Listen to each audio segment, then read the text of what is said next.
Good morning, this is the Newswire. I'm Edwin Lisamira. The Kenya Union of Post-Primary Education Teachers, KUPPET, is calling on teachers to remain patient as it prepares for a key meeting with the Teachers Service Commission. Scheduled on or before July 20, the meeting will focus on the proposed 2025-2029 collective bargaining agreement. KUPPET is pushing for a 50 to 100% salary increase, equal housing allowances, better health insurance, promotions and compensation for acting roles. The union has made it clear it will reject any agreement lacking financial benefits, criticizing the 2016-2021 deal for falling short of teachers' expectations. If adopted, the new CBA will benefit over 99,000 teachers across the country. Talks are expected to conclude by the end of July.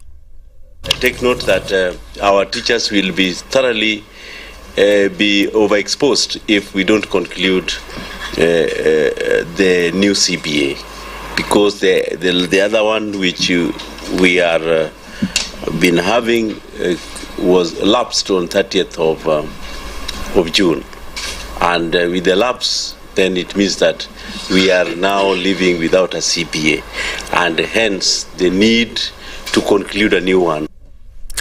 Nairobi Central Police Station Commander or CS Samson Talam has been given time to decide how he wishes to proceed with his case.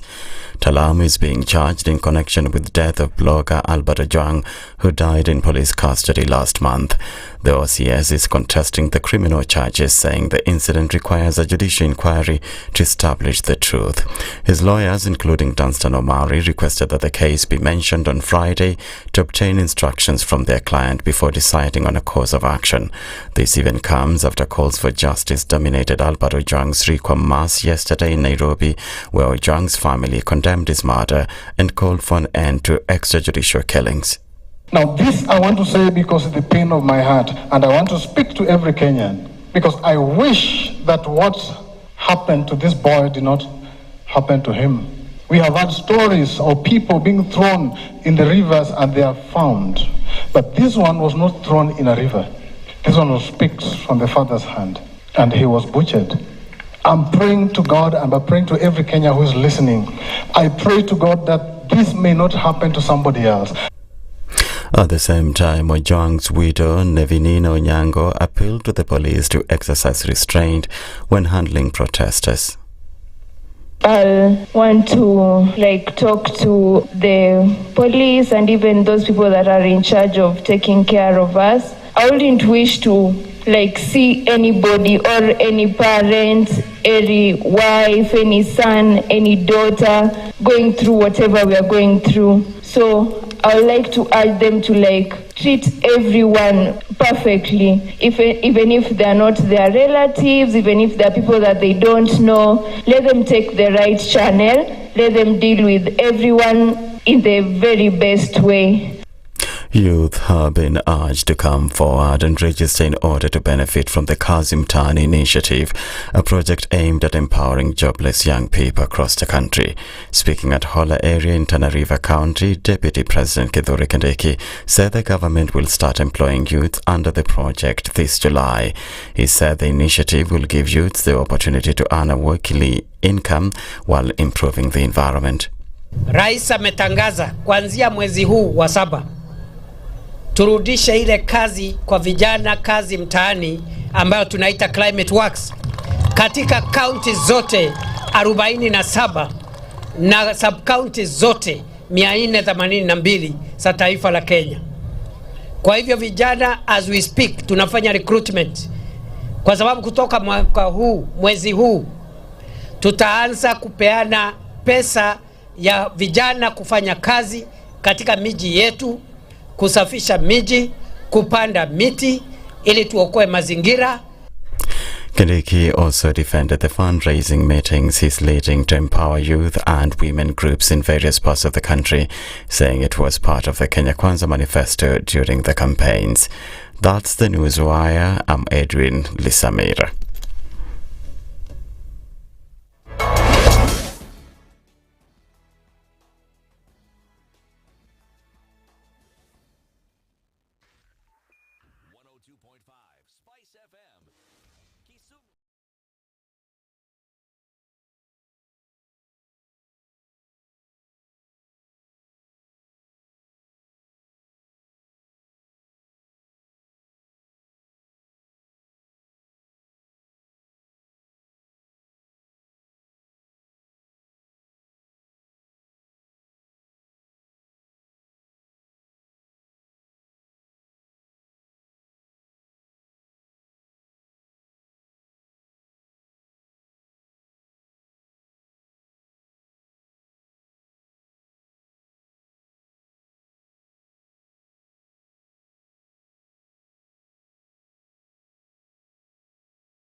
Hiya, hiya. Who's doing what?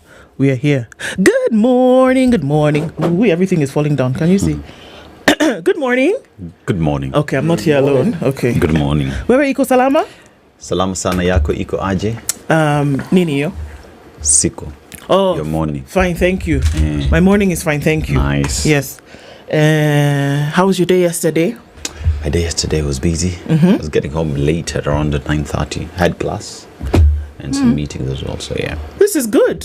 Meetings and class are good things. Yeah. And you, Mr. Okari? Meetings back to back as well, but my evening ended up so well. And I've woken up so well. It's colding out there, but it's warming in here. Yes. Let's keep it going. Man, this week has been long, eh? Has it though? I've never longed to have a weekend like this week. I don't know. The only one feeling that, actually. I thought I was the only one feeling that. You're also feeling this week has been long, huh? Week, man, yeah.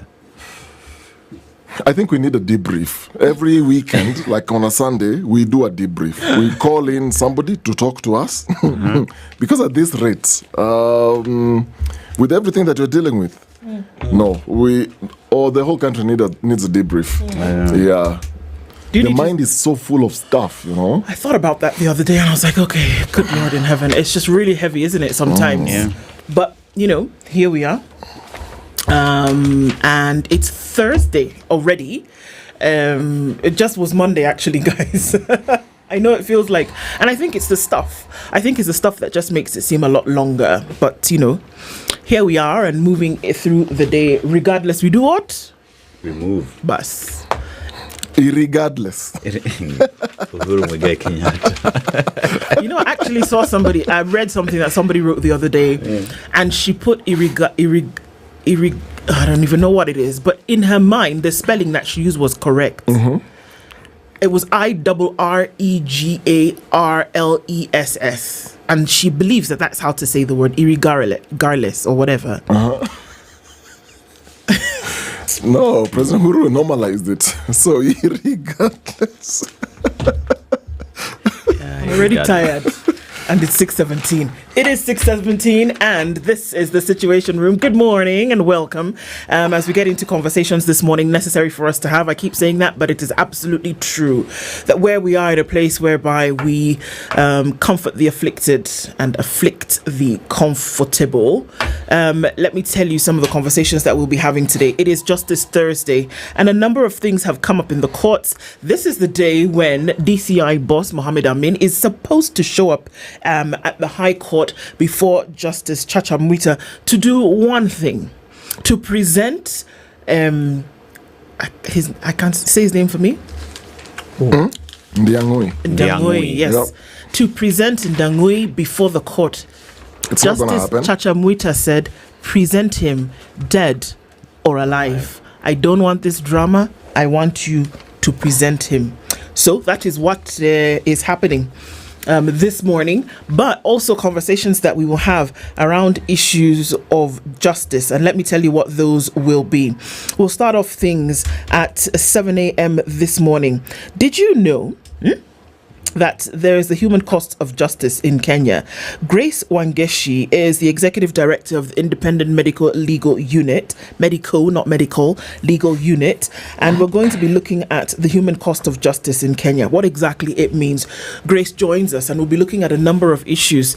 And when you want, and we say justice be our shield and defender, what price actually do you pay for that justice to be your shield and defender? 8 a.m. sees us have conversations with Nora Bagathi, who is the executive director of the Katiba Institute, as well as Nelius Juguna, who is a legal advisor with the Kenya Human Rights Commission. If you do not know, there is a petition against the Interior Cabinet Secretary's fitness for office. There's a legal challenge against it, and a petition has been raised, and these two ladies will come and tell us what that is all about. If you don't know who the Interior Cabinet Secretary is, please ask Google. They will tell you in just a minute. Okoh Milemba is the chairperson of KUPPET, and there seems to be issues within the education sector, and we'll be talking about, with the stalled CBA talks, will this disrupt the education system, where we're asking a question as to whether things are stalled or whether there is an education system that is working in the first place. Bona Milemba joins us then at 9 a.m. So that's it. We're going to be looking into justice at 7. We'll then look into this petition against the CS Interior at 8. And then at 9 a.m. we'll look into education and say the talks. What's going on with them? The CBA is in place, but are we living by the elements of it? That forms the basis of our conversations this morning. Thank you for already coming into the room as we do this today. Of course, we continue to say that we can't do this without you. So let's have discourse front and center. We can't be silent about some things. And that is why we have the Situation Room. All right, Mr. Aseto, we are in Burundi. The drummers. Oh, yeah, the drummers of Burundi. I went to a couple of and those guys, the drum beats are absolutely amazing. Yeah, and it is also called the Heart of Africa. Heart of Africa simply because of its rolling hills, lush greenery, and scenic views. And like as we said, Lake Tanganyika is one of the deepest lakes and also found in the country. And when we talk about the rich culture and traditions associated with the Burundians, yes, the drumming. Have you been there? Yes, I've not been to Burundi. No, have you seen their drummers? No, I haven't. Those drums are huge. I think there's a troupe that actually there are a number of them here in Nairobi. It is marvelous to go see that. And they are also known for their colorful crafts. So they're colorful people and resilient individuals. Despite everything that have happened in Burundi, they continue to push on. And our proverb today, we start on a point of love. Okay. Where there is love, there is no darkness. Where there is love, there is no darkness. You're so sentimental, huh? Yeah. Today, yeah? Today. Where there is no love, there is? No darkness. There's a poem I wrote several years ago about love. Sentimental. So, this poem, I called it Love is Light. I love writing, by the way. So when you say, where there is love, there is no darkness. Love equals light. Where there is light, there is no darkness. True. So if love is the light, then the heart is the switch. Hey, God in heaven. Hey. Wait, Lydiah. Are you hearing what I'm hearing? Mr. Sentimental. Hey. Light is the switch, eh? No, the heart is the switch. You turn on the heart, the lights come on. Exactly. If the heart is shut down, it's dark. It's dark. Sorry, boss. How would you interpret it? How am I supposed to do anything after that? Oh, should I go on? Yeah, so love brings clarity, peace, and joy. That's how I look at it. It's true. It's true. I don't even know how to do. Maybe. And imagine if our government just loved us back, the peace and joy that would be there. Okay. There it is. Okay. So let's look into saying hello to you guys, because I know that you're already in the room this morning. Our live streams are on Facebook, they're on X and on YouTube this morning. Karibu Sana, our audience on KTN, bright, early and bushy-tailed, getting into these conversations. So everybody, welcome. As we say good morning to you as quickly as we can, just to be able to get through it, because we know that you guys wake up early, just as we do, to get these conversations going. So a hello is worth it, I'd say. A very, very, very good morning to you. In the middle of things, why don't we stir it up? Jakabila, I see you. Haven't seen that name in a minute, so good morning. Robert Obogo tuning in from Mombasa. Good morning, Robert. Diligently tuning in every day from Mombasa. Asante Sana. Don Sabwa says, Saba Saba is coming, and as a tradition, we shall be on the streets to commemorate the same. Okay. How are you, Ndu Dennis times 2? In this way you say you are? Fine, thank you. Very good. Good morning, says Greg Isaacs. Good morning to you. Hola, Spices. Orange from Austin. Okay, your name is Orange. Or how did you mean? Okay. Nyadhina Kik Indindi. Yeah, that is Nyathina Kik Inind. My son, don't sleep. Inind. Okay. This is what Alberto Drang's father said to him yesterday. He said, and his mother also said the same. Don't rest. Yeah. Essentially what they were saying was, until justice, you are you are not with us, but your spirit is here. And don't rest your spirit, because we can see, and I believe it to be true. That the souls of those that have not rested in peace, right, will actually come and speak to us until what needs to happen here happens before they rest. And this is essentially what his parents were saying to him yesterday. Don't rest. Your body is resting, but your spirit should not rest until those who did this, you know, the book. And the blood speaks. Yeah. Absolutely. All the way to the high heavens. It does. And the body as well continues to speak. So yeah. Rose Gray says, good morning. How are you all? Abundant blessings. Good morning. Blessings. Good morning to you. Jimmy Munuthi is tuned in. Have a wonderful show. I am glued here. The glue here, Jimmy. Michelle says, good morning. It's a thirsty Thursday. Really? Thirsty for sugar spice and everything nice? Indeed. Karibu sana. Erica War says, good morning, guys. Abera Bethwell is tuned in this morning from Kilifi County, the home of the Mijikenda, waiting for the greatest show on earth. Asante sana. Susan Owio, good morning. I will have answers for you soon, I hope. Kisa Daniel, good morning to you. Jack Katambo is tuned in from Narok. Thursday is for thirst quenching. Is that so? Christina, good morning to you. Hope you're doing well. Nick Bala says, good morning. It seems Kenya right now, what's right, wrong depends on your political alignment and not some standard like the Bible. We claim to be 80% Christian. Oh, ain't that the truth? Anne Gore says, good morning. Tuned in from the city of Nairobi. Good morning, Spice, says Collins Omondi. Hong Kong is tuned in, says Robinson Hisero. Really shocked by the story yesterday on The Nation about the woman denied Shah surgery in Nakuru because of a small tumor. Exactly. They denied her the tumor. They were not going to pay. Shah was not going to pay because of the size of it unless she had cash. She could have the surgery at that time if she was ready to pay for it. But if she required Shah to pay for it, which, mind you, she's paid up, then they say, well, let it grow to 3 centimeters. Oh, God. Isa says, what time do you guys wake up, surely? Good morning, Spice. Okay, let's do it. What time do you wake up, Dennis? Okay. I wake up 4 in the morning. Okay. Yep. What time do you wake up? 3:30. Okay. I wake up at 3. So those are your times. So 3:30, 4. Yeah. Okay. 30 minutes of separation. Okay, so there's your converge here together. Exactly. It's like you're traveling business class and economy in first class. So we're still gonna reach First class. You're first class. Business class. Me and economy.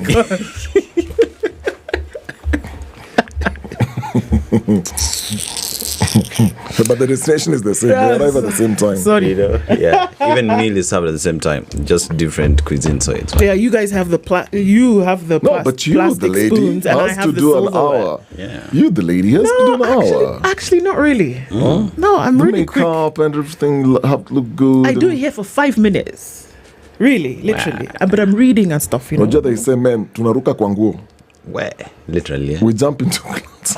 You guys and your stories of not even showering in high school. Don't even get me started, because I'll have a word. Good morning.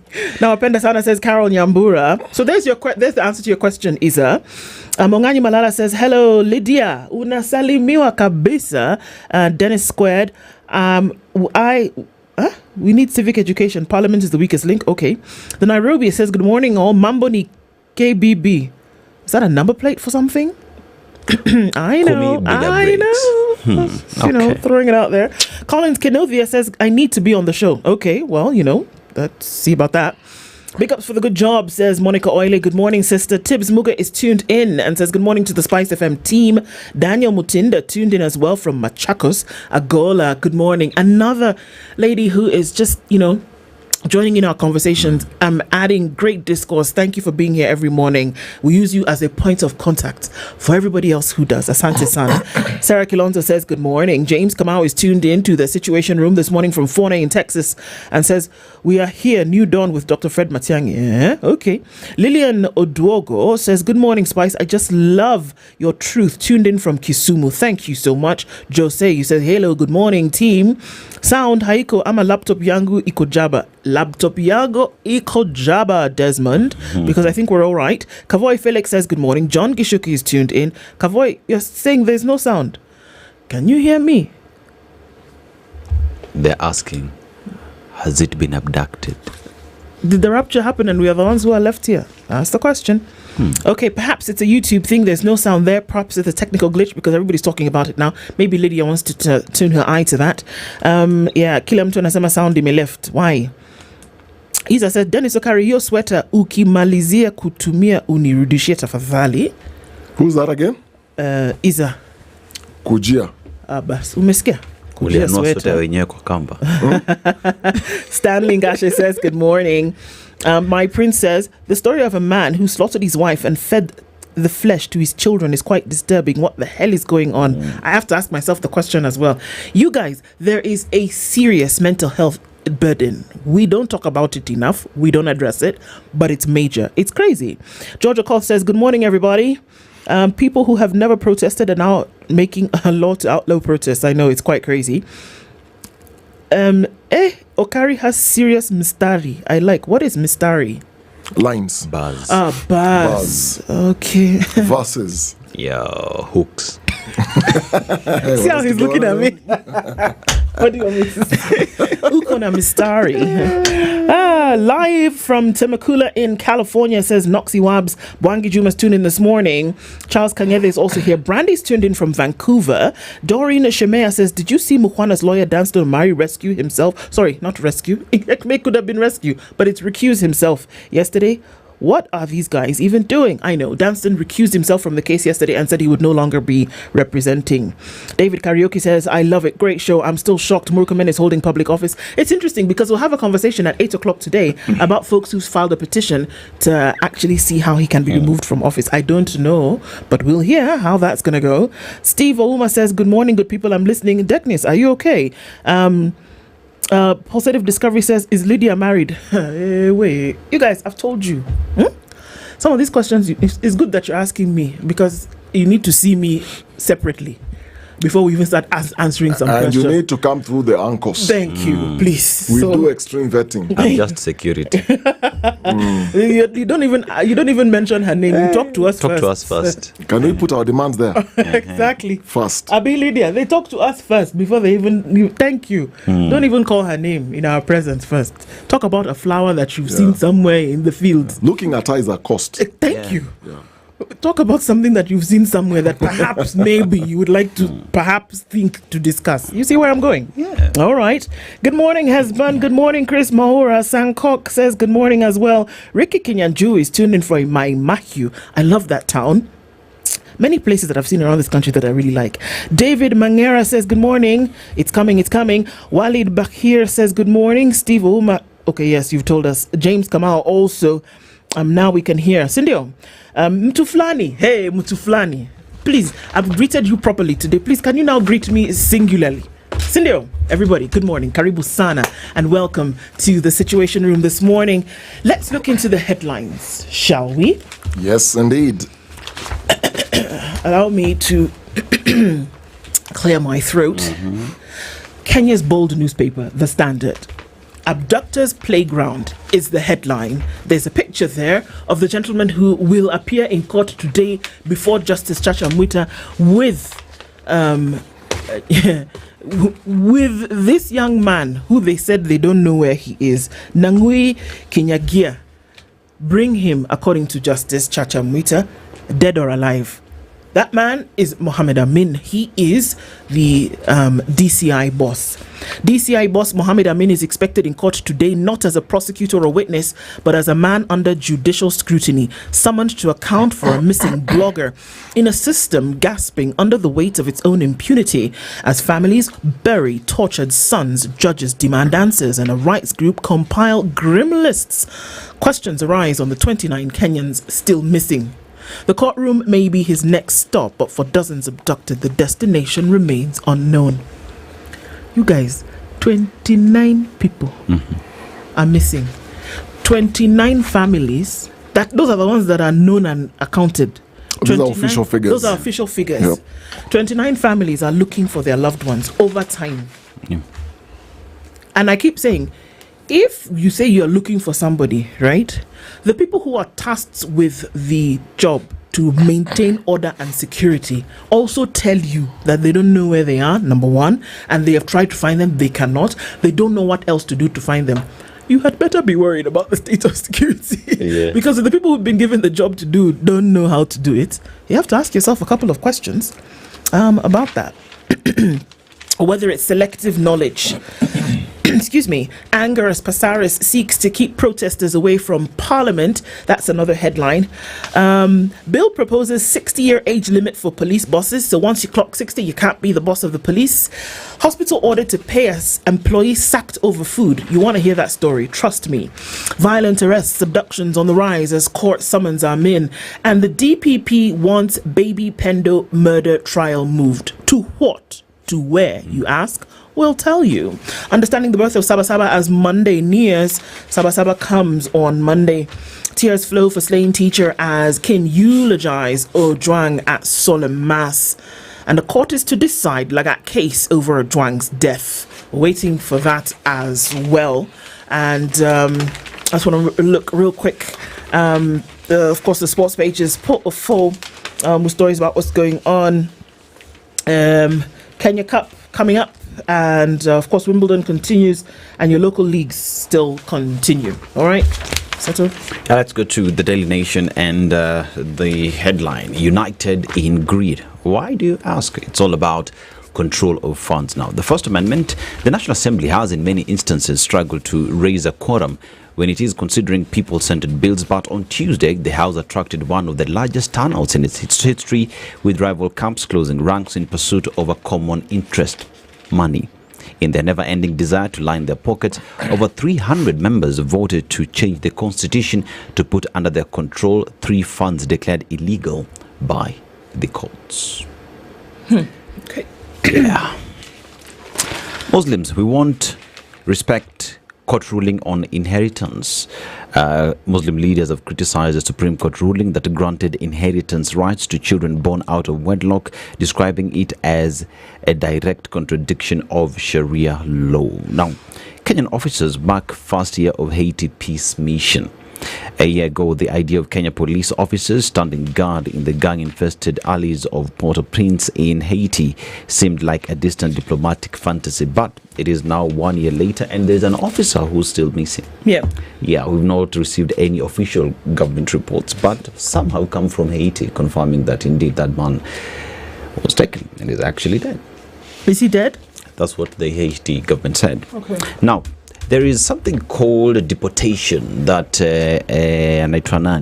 Elon Musk was really happy to happen in the United States. But you know what has happened? Trump has threatened him with the deportation dispute. US President Donald Trump now says the White House will examine the possibility of deporting Elon Musk after the billionaire blasted the tax and spending bill.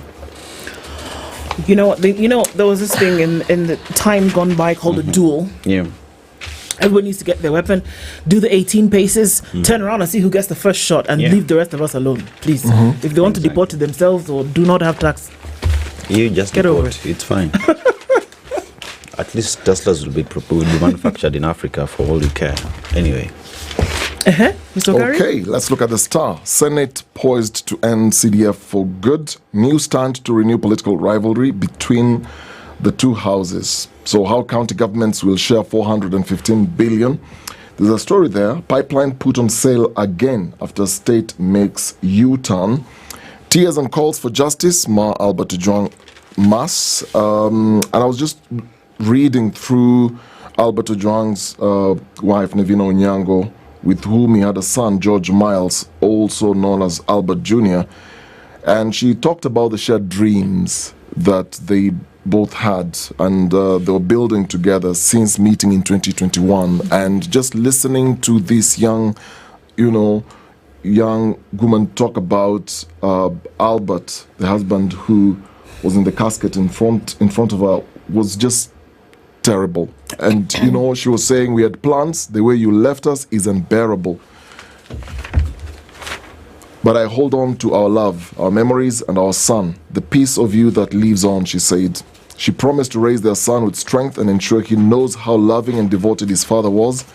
And she continues, you always checked on us. You loved music. Mama Kamara and Nyar Jadong by Prince Inda were your love letters to me. Every time I hear them, I hear you, she said. And if these words won't bring justice to Albert, I'm telling you, there is no God. Someone is going to pay for this. On page 3, why DPP wants Baby Pendo case transferred to Kisumu? So they say the move to Kisumu would facilitate court's view of the scenes of offences. So the idea here is transfer the hearing of the case to Kisumu because it's going to be convenient for witnesses. And in an application by Principal Prosecution Counsel Victor Witi, the DPP wants the court to either transfer the case or consider holding hearings in the Lakeside City. So those are the two options. Another story here, senators vow to oppose bill seeking to save CDF. Matiang'i dares Ruto as he confirms top job bid. And then lobby rallies young women to vie in 2027. Those are the stories in the Star. And many more. Okay, so let's look into some of those stories in detail. This one about the hospital employee. Hospital ordered to pay employee sacked over food. I know. Listen to this. Wycliffe Chogo served the Nairobi hospital for 20 years as a ward attendant, but he was unceremoniously fired over 3 plates of food. For this, the hospital will pay him The hospital will pay him 667,122 shillings and 30 cents after the Employment and Labour Relations Court found the termination unfair and unprocedural. Justice Stella Ruto said that there was no evidence that Chogo was given an opportunity to explain or answer the claims levelled against him. At the same time, Justice Ruto observed that he was not also notified before the hospital considered firing him. As the court has found that the claimant's termination from employment was unfair substantively and procedurally, he is awarded 1 month's salary in lieu of notice and compensatory damages equivalent to 8 months of his gross salary. This award was considered the length of the employment relationship, which was relatively long, as well as the fact that the respondent neither proved the reasons for the claimant's termination from employment, nor the fact that it was compiled with the requirements of, that it complied, I beg your pardon, with the requirements of a fair hearing in so doing. Now, this is what happened. Chogo explained that on October 5th in 2017, just think about it, 8 years ago, while performing his duties, his supervisor called him and notified him that he needed to go to the security office. So he thought, oh, snap, something terrible is going on. He said the head chef, the chief of security, and other officials informed him that 4 plates of food were found in the ward where he used to work. 3 of them, which were alleged to have been sold, and 1 was a complimentary one issued to employees. So what's the problem? He was asked to account for the 3 plates. Chogo denied knowledge of any food business in the workplace, and he was asked to record a statement and allowed to resume his duties. The following day, Chogo was again taken to the security office, where he found police officers waiting for him. Police. Remember I told you it was plates of food. He was arrested and taken to the Kilimani police station. According to him, he was not given the reason for the arrest. The man was later informed that the police were investigating the food incident. He recorded a statement and was released on bail. He went back to work. Chogo told the court he was never charged or made aware of the findings of the investigation. He said on the 9th of October then, the management suspended him for 5 days on the grounds that he was diverting food meant for patients. Chogo further said the suspension was extended for 6 days before he was eventually fired. So, sorry, there was something on your head, but we've removed it now. I don't know. But you're good. So this story, these are the 3 most expensive plates of food ever. Yeah. Yes. I know. Very expensive. I think this is a case where, you deal with an employee thinking, atanpeleka wapi. Yeah. So, how those cases are sometimes handled at those levels, and you never ever think that somebody can go to court and they can actually get this kind of money. The question is, will they pay this money?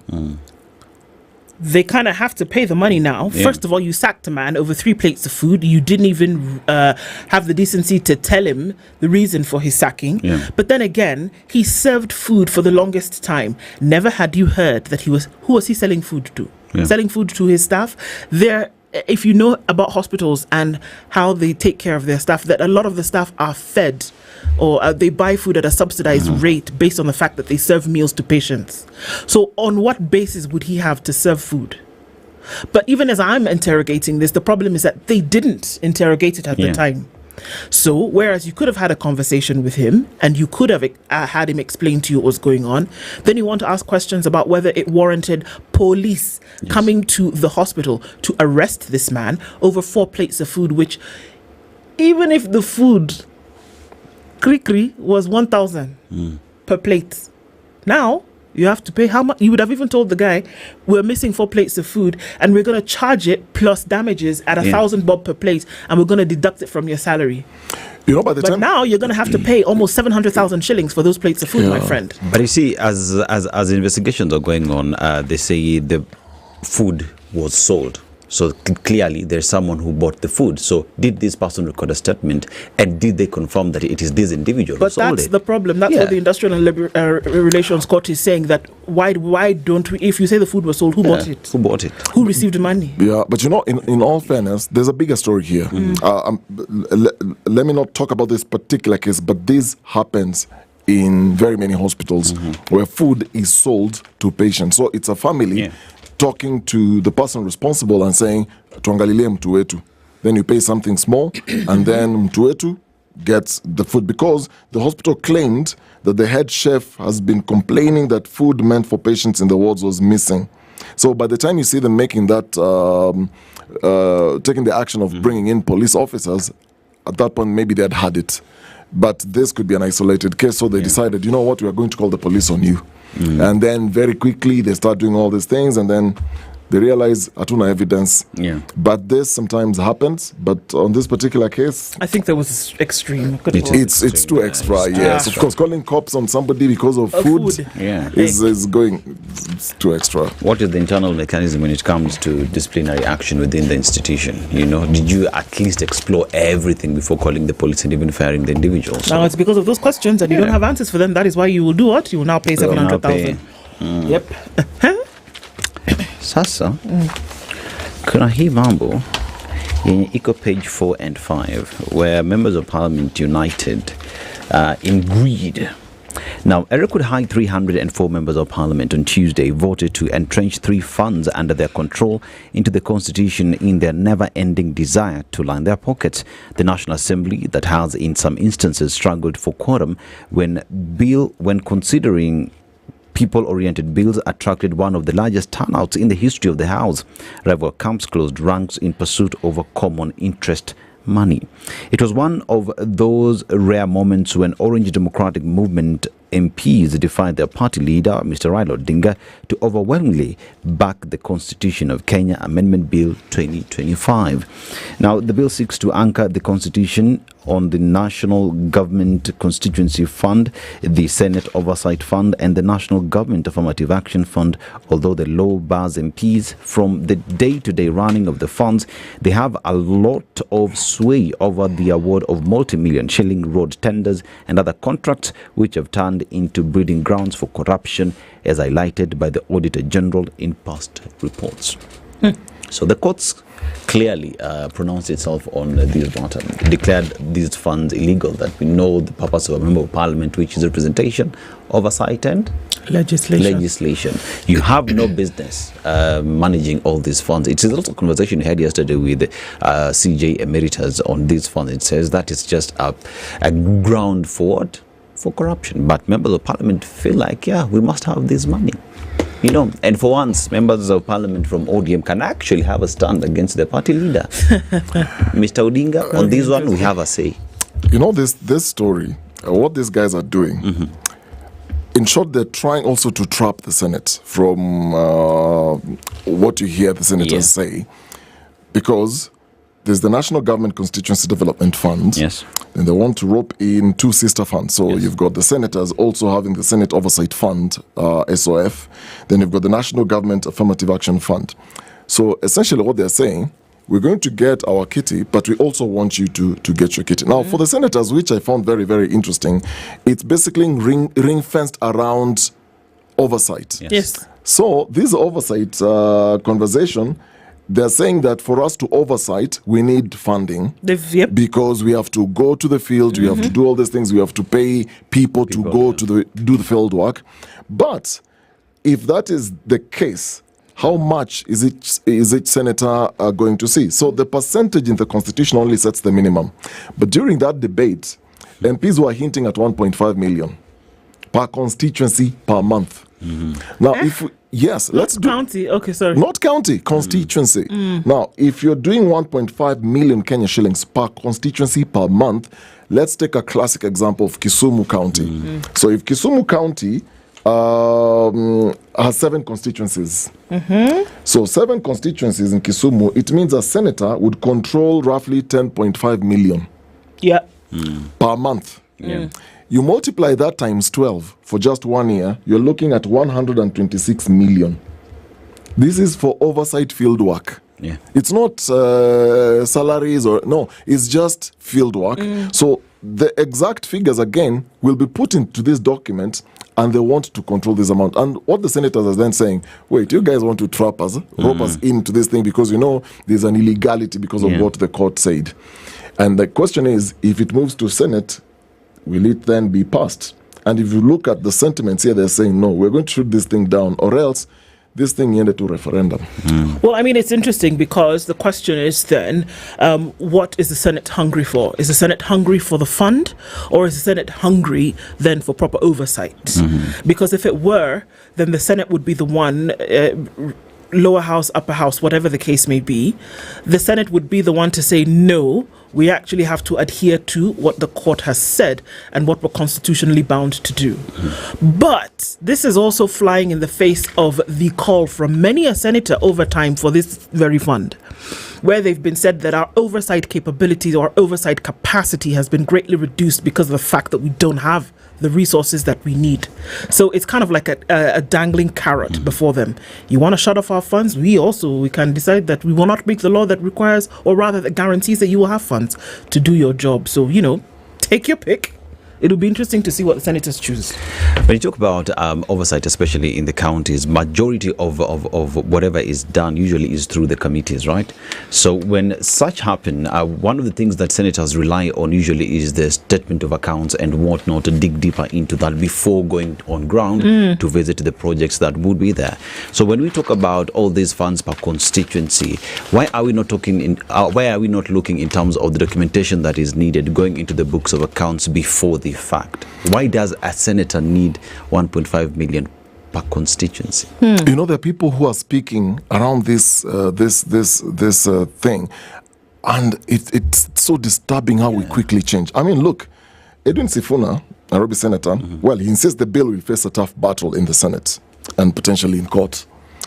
The National Assembly leader, Kimani Ichung'wah, defends the bill, saying it empowers poor communities. Which poor communities is he talking about? Now, ODM MP, Otiende Amolo, who's a co-sponsor of the bill, says it received the highest level of public support ever. Are you hearing this? Yes. And then he says 88.5% of the public supported it in a referendum simulation. So they simulated in the event there's a referendum, how will this look like? And they said this is receiving the highest level of public support. I mean, come on, guys. Highest level of public support. Which public participation did it go through for them to say that it was getting public support? No, this is not their simulation. They've done a simulation and they're projecting. If this thing goes to a referendum, it's going to get 88.5%. Yeah, but we also know that CDF, even before it was turned an NGCDF, has always been a political tool. Always. Yes. That folks have used this to wield some kind of power. Now, to be reft of it is that there's the fear that you lose some of that power without the fund. Exactly. Okay. Yeah. Let's look at some other stories, Okari.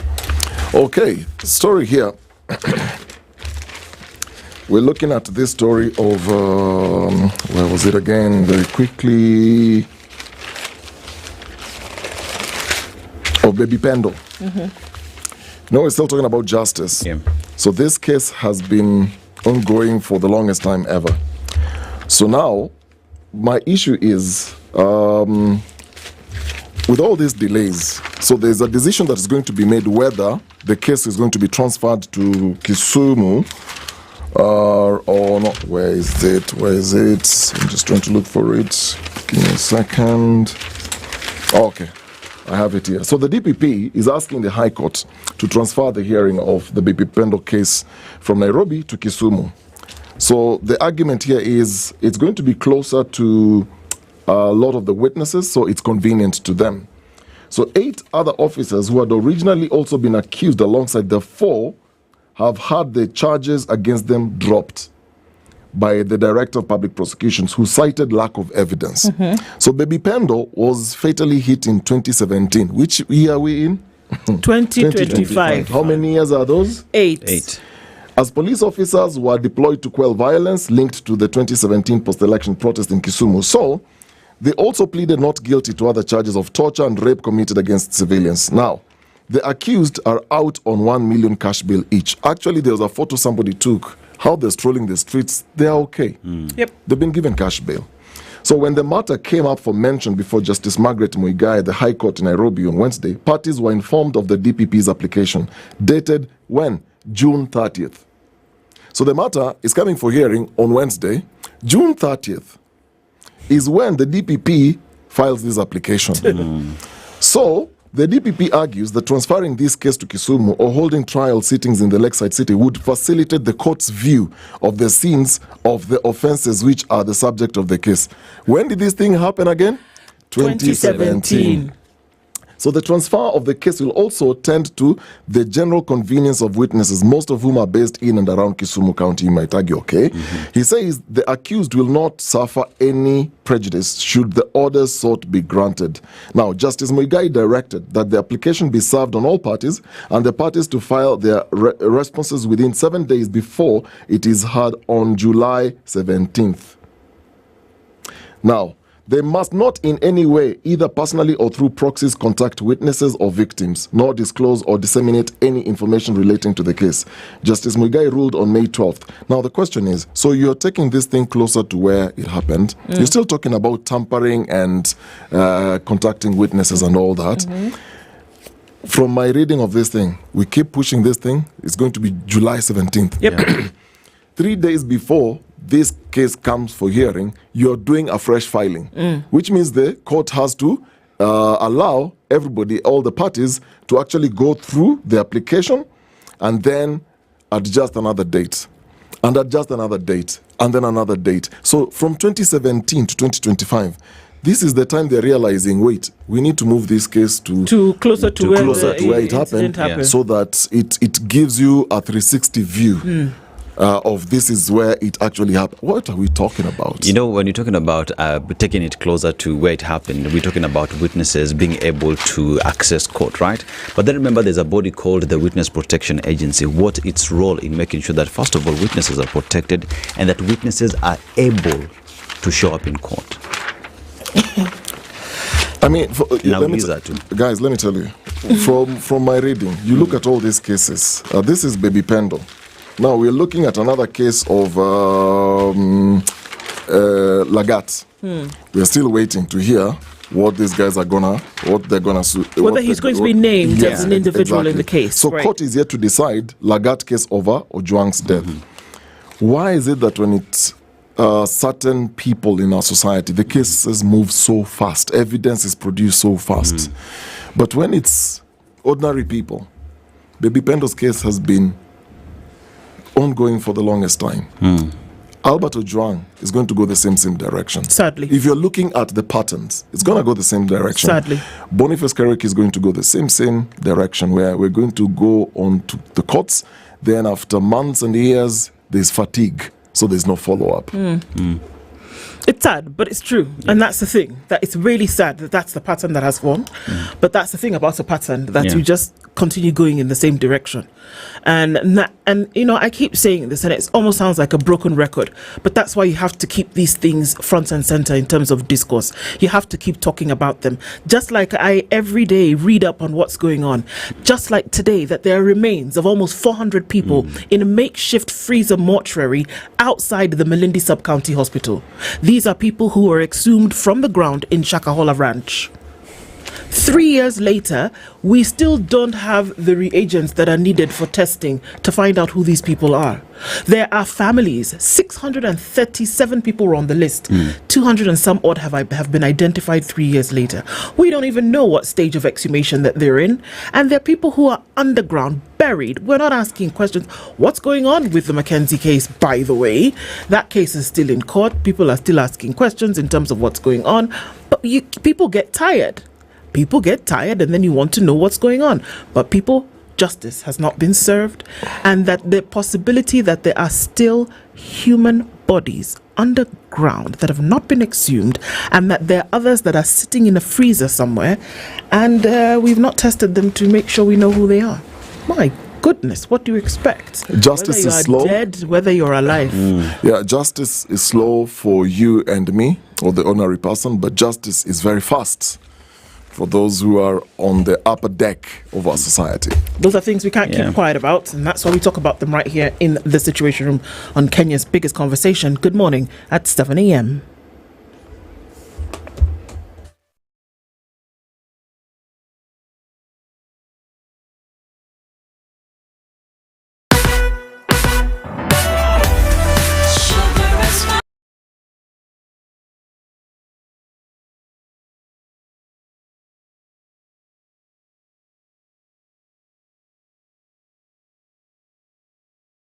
Good morning, this is the Newswire. I'm Edwin Lisamira.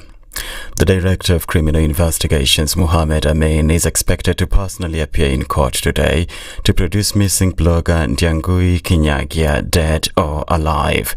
Monday's directive by High Court Judge Chacha Mwita came as DCI revealed the circumstances under which Kinyagia disappeared while denying his arrest. But Justice Mwita couldn't hear none of it, insisting that DCI officers were the last persons to visit Kinyagia's residence in Kino before he went missing 13 days ago. The DCI officers were the last people to be in that residence, conducted a search, and this person disappeared. And as contradictory as the inventories are, we need an explanation from the DCI where the second petitioner is. In that regard, I direct the Director of Criminal Investigations do attend court on person on 3rd of July, that's Thursday, at 11 a.m. and explain the whereabouts of the second petitioner or produce him in court. President William Ruth was put to task on Wednesday on why he's put Kenya in perpetual campaign mode as he met Kenyans in London. Here's how the president responded. The question on politicians, I don't know who is going to answer, but it is something for us to think about. You're right.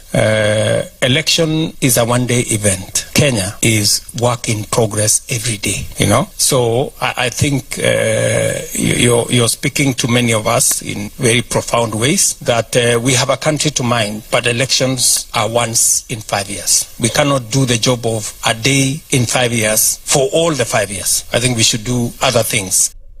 Meanwhile, Kenya will privatize key state-owned farms through initial public offerings at the Nairobi Securities Exchange to attract local and foreign investment. Ruto made the announcement during a symbolic bell-ringing ceremony at the London Stock Exchange, where he opened the trade market alongside African policymakers, investors and development partners as part of the Africa Debate Forum. Civil society organizations led by the Katiba Institute have filed a petition at the Milimani High Court seeking to have Interior CS Murkomen declared unfit for public office. Murkomen is accused of inciting police to use deadly force against protesters, including encouraging officers to shoot demonstrators approaching police stations. The petitioners claim Murkomen relied on legal provisions that were nullified by the High Court in 2022 to issue his directives. They are demanding his immediate dismissal and a public apology to Kenyans. Former Attorney General Justin Muturi has accused the government of vilifying patriotic youth by branding them as thugs. Speaking at a memorial service for slain blogger Albert Ojwang at a Nairobi church, Muturi condemned the rising cases of abductions and extrajudicial killings. He said his own son had been kidnapped and was released after he personally asked President William Ruth to intervene, a privilege he said most Kenyans don't have.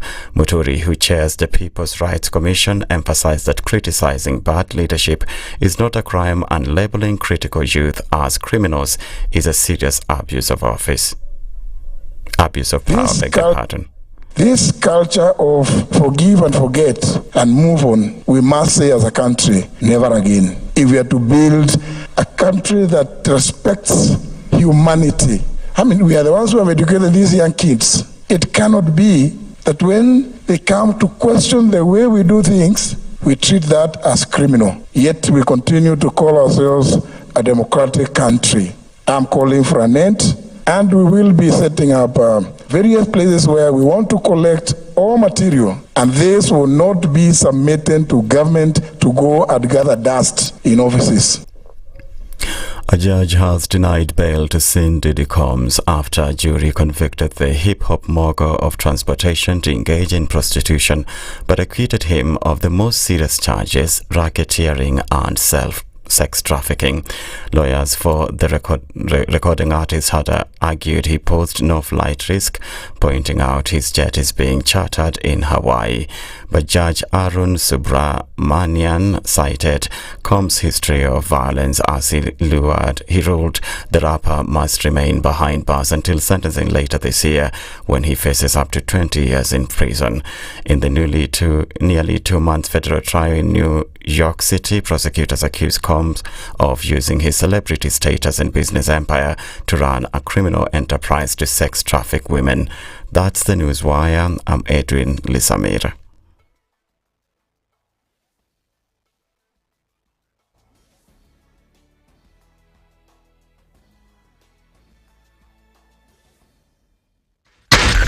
SpiceFM, Nakuru. In this country, 6 families and 8,000 Kenyans control 90% of the GDP. We are not a country. We are a plantation. We work for Ruto. When you're telling the judges court orders are papers or they will not obey court orders, they're sitting and you're seeking orders from them. So how are they supposed to interpret it? Isn't it an oxymoron? When you see a judiciary that seems to be under some control somewhere, you start questioning. We have very powerful governors, but they don't use their offices to serve the people. If you are not shameful to do what you are doing, why should we protect you? I'm human, everybody's human. So when you're told, kuja tuongee, I mean, you'd be a fool to say, stagi kuongea today. Conversations have to be had, you know? People in leadership should only go into leadership if they are ready and willing to change the lot of the people. The Situation Room, Kenya's biggest conversation. Traffic.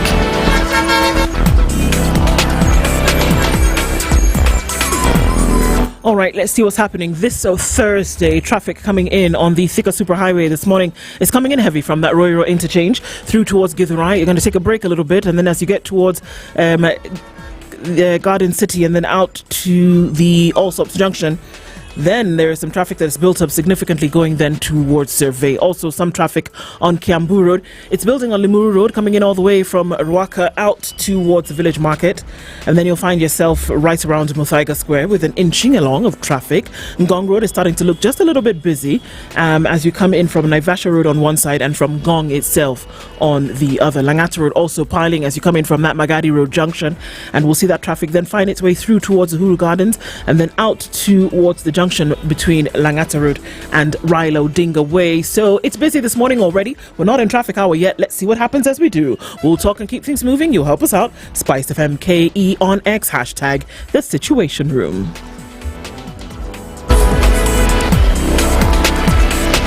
Mature, intelligent talk every morning. Spice up yourself.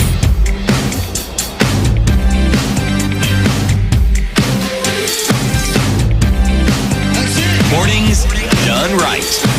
94.4 Spice 7 o'clock, and this is the Situation Room. It's the second hour of our conversation as we get into some of the things that we'll be discussing this morning, and we're going to be looking at, as our Justice Thursday conversation, into the human cost of justice in Kenya. And across board, there are very, very many examples currently in this sphere.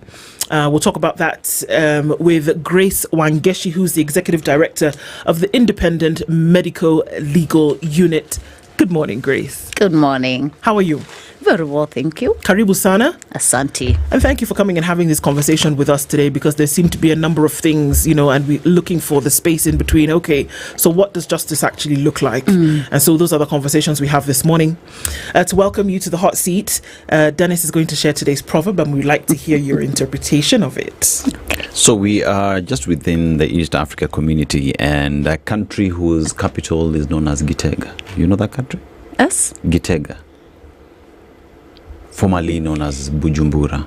Burundi. Burundi, in 2019, they changed their capital to Gitega. Yeah. So Burundians are known for their rich cultural heritage when it comes to drumming heritage, and it's actually listed with UNESCO as one of the heritage that supports humanity. And they also have a very rich soil and fertile soil, so they grow talk about their maize, they talk coffee and tea, and their coffee is actually regarded as being one of the best in the world. Yes, I know, yes. Yeah, so our proverb today from this country is also just about love. And the world needs some love sometime, or all the time. Now, where there is love, there is no darkness. How would you interpret that? Oh, where there's love, there's no darkness. Actually, love is what keeps us going.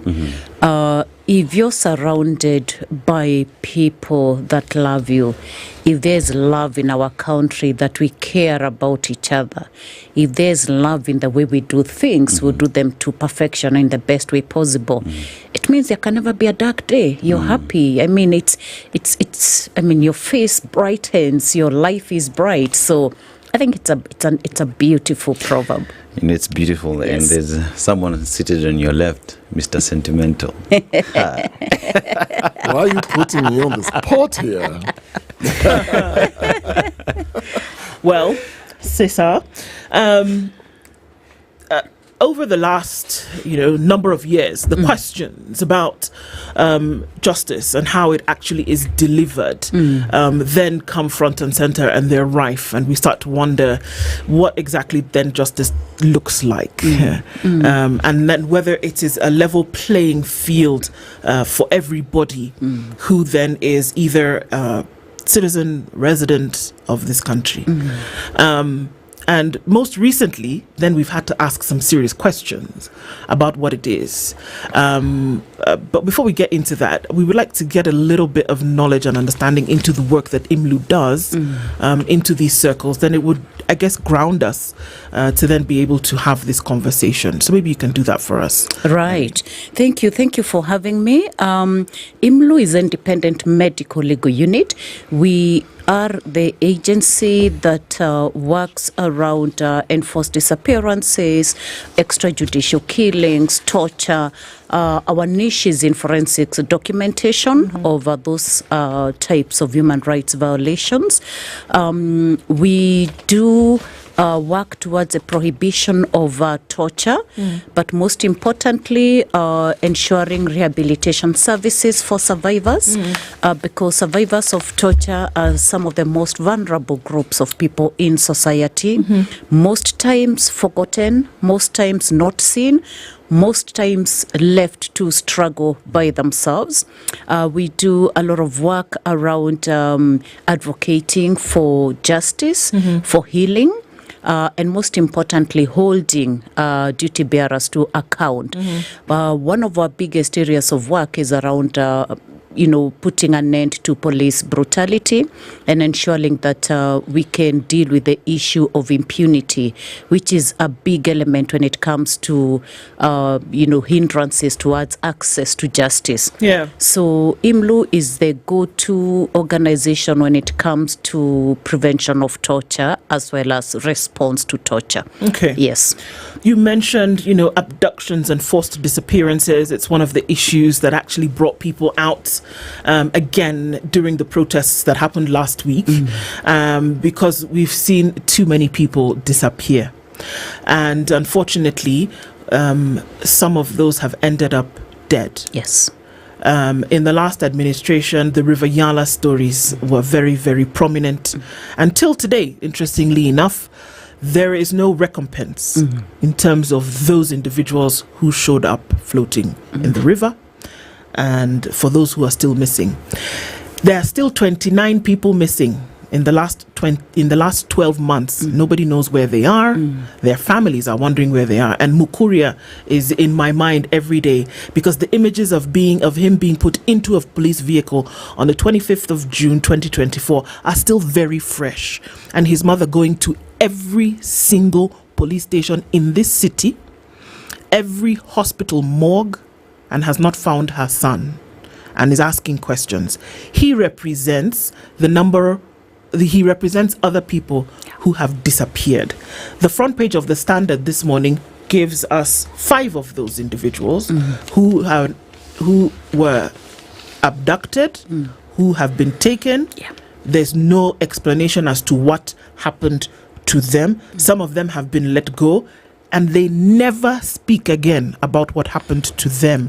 Francis Mutunge was held for 24 hours. John Mulingwa held for more than 24 hours.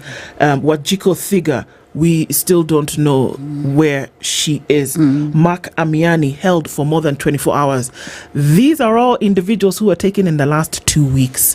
Ndiangui Kinyagia, abducted by the DCI officers and is still missing, for whom the court has asked today that he be presented dead or alive at 11 o'clock. This is the story. These individuals that we are talking about, this is over the last 2 weeks. The 29 and others, we don't know. What's the state of, that's just from me who can look at a picture and tell you, but you've got documented cases of all of these individuals. How bad does it look? Oh, it looks bad. It feels bad. It's painful.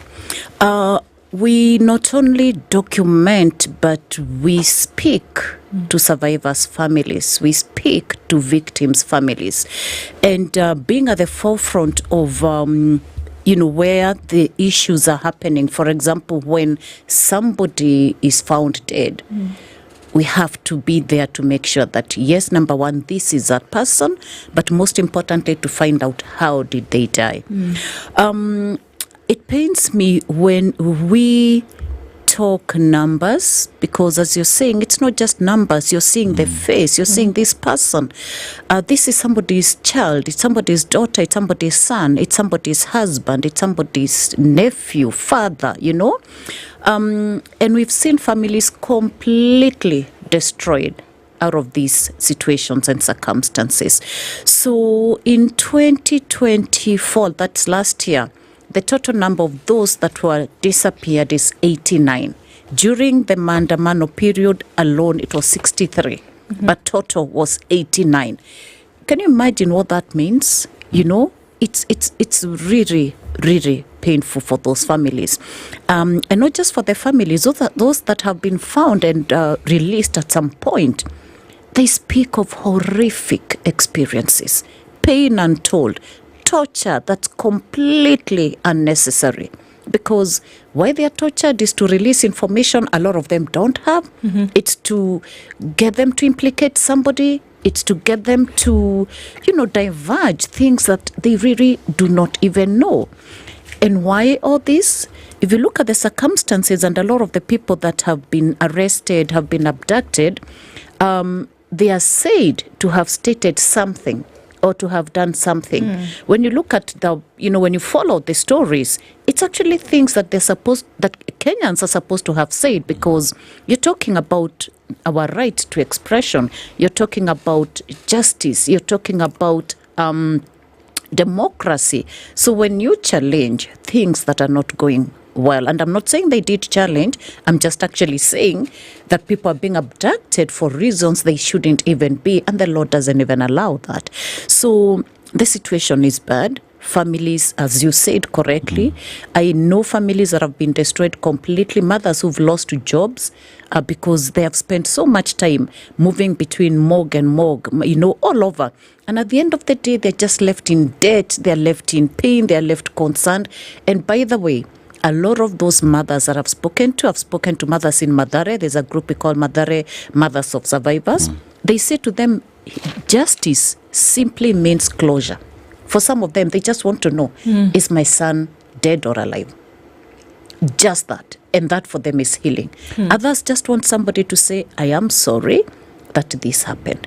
Others want compensation because they're struggling. Others want the person to be apprehended, And it's pushed families to limits you don't even want to think through. So, Grace, as we talk about these families that do exist and how destroyed they are, just paint a picture in terms of their mental status with dealing with all this, because it could be like when numbers come, those are statistics and whatnot, but no one really goes deeper to understand what is going on with these families, their mental space. Just how bad is it? Absolutely. It's bad, as I said. And I like the fact that you've asked that question. Part of our rehabilitation program, which I didn't speak to in details, is offering psychosocial support to families, offering medical support. We offer physiotherapy support for families, people who've been injured and maimed, as well as legal litigation for certain cases. Now, all the survivors, most of the survivors that we engage, we put them through some psychosocial support.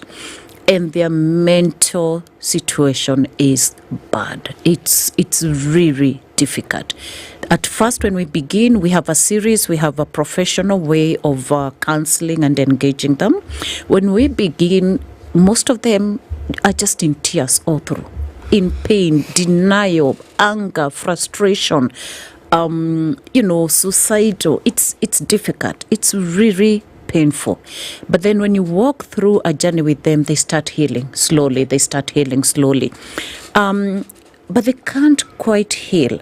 A lot of them just want, once they know, and I think the Boniface karaoke case is a good example. The mother, it's been very painful. But when they were told, prepare for closure, and when it wasn't even done in the right way to begin with, but at least she begins getting closure when she knows, okay, my son, now she can deal with the issue.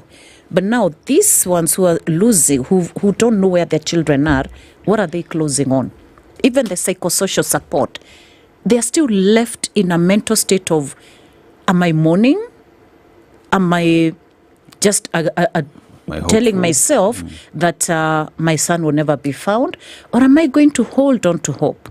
So it's really, we play around with people's mental state, and this is what is causing frustration in this country. That so many young people are waking up not knowing, will I be the next person? Okay. I was in a conversation 2 days ago, and it's really sad that the mental state, even just of a normal Kenyan, is really, we need to be concerned.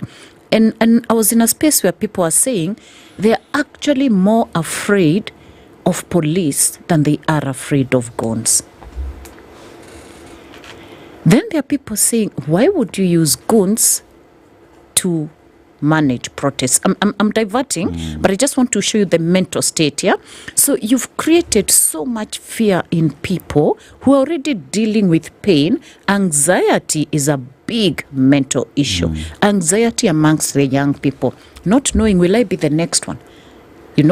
Just one of these people who, and I won't disclose who's missing, actually kept saying, I suspect these people look for me because I know they looked for so-and-so. I know so-and-so is missing. So see the mental state we are keeping people in. It's horrible. It's not a good place to be in. Grace, just to drive this conversation a little bit further, because you're speaking to these families and you're talking about the mental state of some of these families.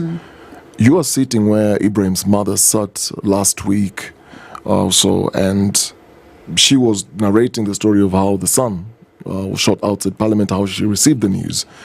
And then when we asked her, because Ibrahim had a brother, what are you telling your other son? And she told us that the son wants to go to the street. This was Wednesday's protest. And she was in support because he says, if my brother was killed on the streets, I will not sit at home. I will still fight on. I will still go. When you're speaking to these families, how do they pull back and look at everything that has happened? The children are missing. What is it doing to them? So it's many different things because it's also very personal. But to a lot of those we have spoken to, a lot of them want to get into the space where they contribute to the realization of whatever cause their son or daughter was looking for. Mm-hmm. So if my son is missing and they know for sure this person is in the hands of government, do you expect them to sit back and watch? Mm-hmm. No, they'll never do that. And what does that do to society? Everybody comes out to support the cause that the young people, and you can see what happened in 2024 when the Gen Zs went into the streets. Right now, it's Gen Zs plus. Kenyans have come up in support of the Gen Zs because you realize that actually they are fighting a good cause. So that is what the families are feeling. I actually have spoken to people who've said, no, I will be on the street. My child did not die in vain. That memory, I'm going to make sure that it lives in us, because unless we see some change, then they'll have died in vain. So there's that building of resilience, building more of support and solidarity with the cause, just wanting to uphold the values this person was pushing for. But there are those others who are really scared, just living, not even scared. I think the word is anxious and some level of what if, what if? Now you go, you're the brother. What if you're going to lose you as well? Where does that leave me? Where does that leave me? Yeah. And if we were to start looking into, data and numbers, I think that's very important. But at the same time, also important for us to understand what people go through when they have been taken. And I remember that just after the protest last year, we reached, and as folks who had been taken, we reached out to some of the people who were released after about 20 days. They were held for that period of time. And one of the gentlemen, I won't say his name, but as a journalist would do, we reached out and we said we would like to have a conversation with you for us to tell us. And he said to me, Ndu, I will never give an interview. I will never talk about what happened to me. I will never speak about that to anybody for nothing. And he didn't have to explain further. Yeah. Because it was very clear of the torture that he's going to live with for a very long period of time. So, Grace, you've documented these things. What happens to individuals when they're taken? Oh, it's many, many different things. As you say, a lot of those who've gone through it will never speak. Some will never speak because they have chosen not to speak. It's too painful for them. It's not something they can live with in terms of, just engaging. There are those who won't speak because they've been threatened and told, dare you speak? And you heard Boniface. He was threatened and told, never, ever speak about these things. But he went out of that and said, I'm going to speak because that's the only power I have. But there are also those that will speak, just like Boniface, and say, you know what? Somebody has to know what is happening so that either I help in preventing it from happening or just for people to know how horrible it is. So we've spoken to many, many different people from the Nyayo chambers, current abductions. And there are a couple of situations that happen. One is the point of arrest. Some you're walking, you're standing outside the shop, and these guys people just comes around you quickly, you're thrown into. Imagine how horrific, scaring that is. You're going around your normal duties, Some have been trailed. And so that point of being abducted is a shock. And then you're put in A lot of them have been blindfolded. A lot of them have been put in dark places. A lot of them have been, they drive around with them for many hours. And then you get into this place, you have no idea where you are. You're denied food. You're denied, you're given probably some little water. No access to, a health break. And then the beating, the torture, the being stripped. It's really, it's not something Kenyans even can talk about. We have documented some of these cases in our report. You'll see some of those stories. Those that wanted to share their story have given that story. We launched a report on the Gen Z protest. And so there are a couple of stories there. It's total pain, both physical, both emotional, both, it's just, you're scared, you in the dark. By the way, when they blindfold you and they get off the blindfolds, you can't even see. So in terms of adjusting, to the space you are in, it's just, torture is bad. It's bad, and you live with it, and it's humiliating.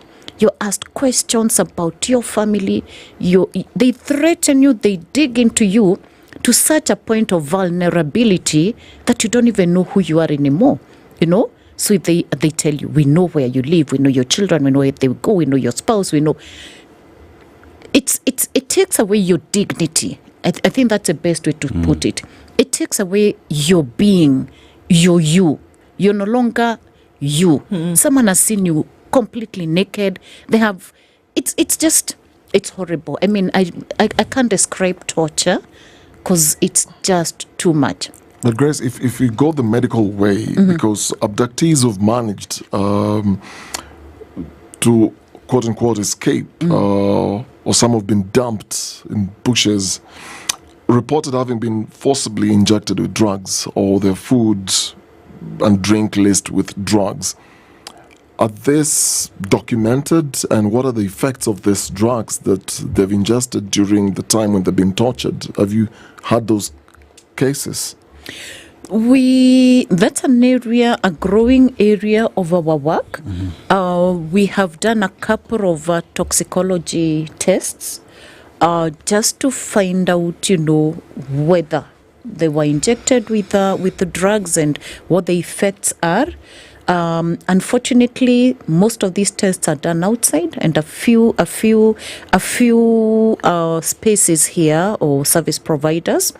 There are issues of integrity, so you don't just want to have these tests done anywhere, but we have some good partners. We don't have conclusive reports yet of those. There's one key report we are awaiting, and that will give us probably an indication of what drugs have been used and what effect. I think actually we should be getting that report anytime this week. But the main documentation and a lot of the documentation we've done is around the medical injuries themselves, psychosocial, the mental, the condition of the person, as well as the autopsies and postmortem reports. So toxicology is an area it's a growing area of our work. We were not doing that, almost regularly. We had select cases, but increasingly it's becoming an area we have to invest in. Expensive, but it has to be done. Let's take a break at this point, because then we want to come back, and we're doing a lot of work around the torture and the disappearances, a lot of work around it. But then folks are saying, what are we going to do to stop it? Right. What conversations are we having around saying that it can no longer be used as a tool for control by whomever? Because we've documented, we have the numbers, we have the eyewitness reports, we have the testimonials, but then when is it going to stop? Exactly. So let's go into some of those conversations when we come back from this break. Grace Wangeshi is the Executive Director of the Independent Medical Legal Unit. The human cost of justice in Kenya is the conversation we're having. It's 28 minutes to 8. We'll be back after this.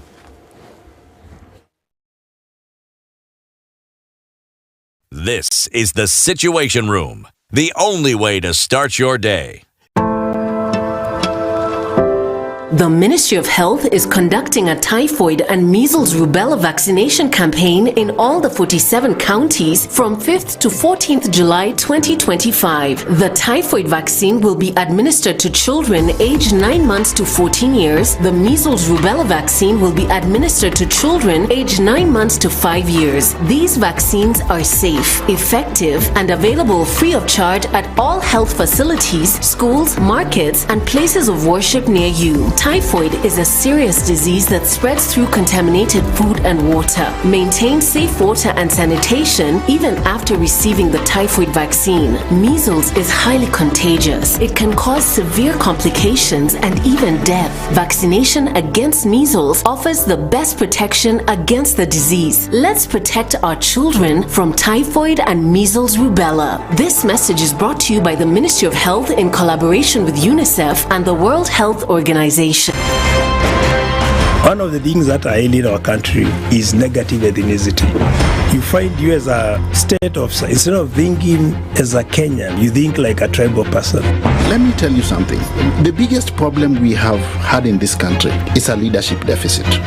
There is nothing that you are going to do in the process of change if you are not a risk taker. So you really have to pursue your vision to a logical conclusion and even be ready to step on people's toes. When it comes to the economy, you can run away with it. They say statistics are like bikinis. They reveal a lot, but they conceal the vitals. And so government people would throw statistics at you and tell you they're revealing a lot of information to you, but it's really concealing the real vitals. We need to get out of that, because when we want to grow our democracy, one basic thing that really requires to be understood by the political class, by all of us, is institutions are critical. This is the Situation Room, the only way to start your day. The weather with SpiceFM. Cloudy conditions at 15 in Nairobi. It's 14 and sunny in Nakuru, and cloudy conditions at 15 into Nyeri. Eldoret is partly sunny at 14, while Mombasa at 23 is sunny. Malindi is cloudy at 25, sunny at 19 into Kisumu, and cloudy at 17 in Kakamega. The sun is up at 20 in Kampala, while Dar es Salaam is sunny at 23. It's 11 degrees and slightly warmer in Johannesburg, but cloudy all the same. And Mogadishu at 26 is partly sunny. Addis Ababa, cloudy at 13, while cloudy conditions rule Lagos skies at 25. It's mostly cloudy at 22 in Kinshasa.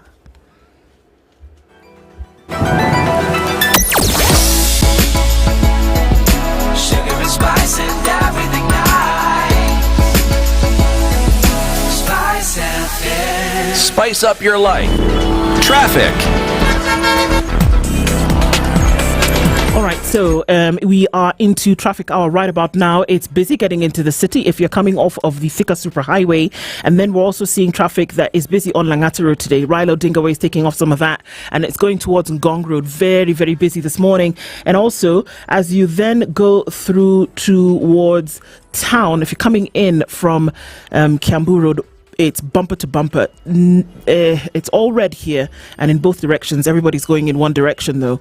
Also, we have quite some traffic on Waiakiwe. It's building up on James Gishuru over that drift as you cross Kabasarian Avenue, and then you're clicking in to the Red Hill Link Road, which for now looks okay. As you come out of Mzima Springs, also find some traffic that's connecting with going towards James Gishuru. So all of this we're looking into as we get into traffic hour. Ngongoro is also packing up, like we said. We'll keep an eye on all of this and keep it moving. We'll talk Spice FM, KE on X, hashtag The Situation Room.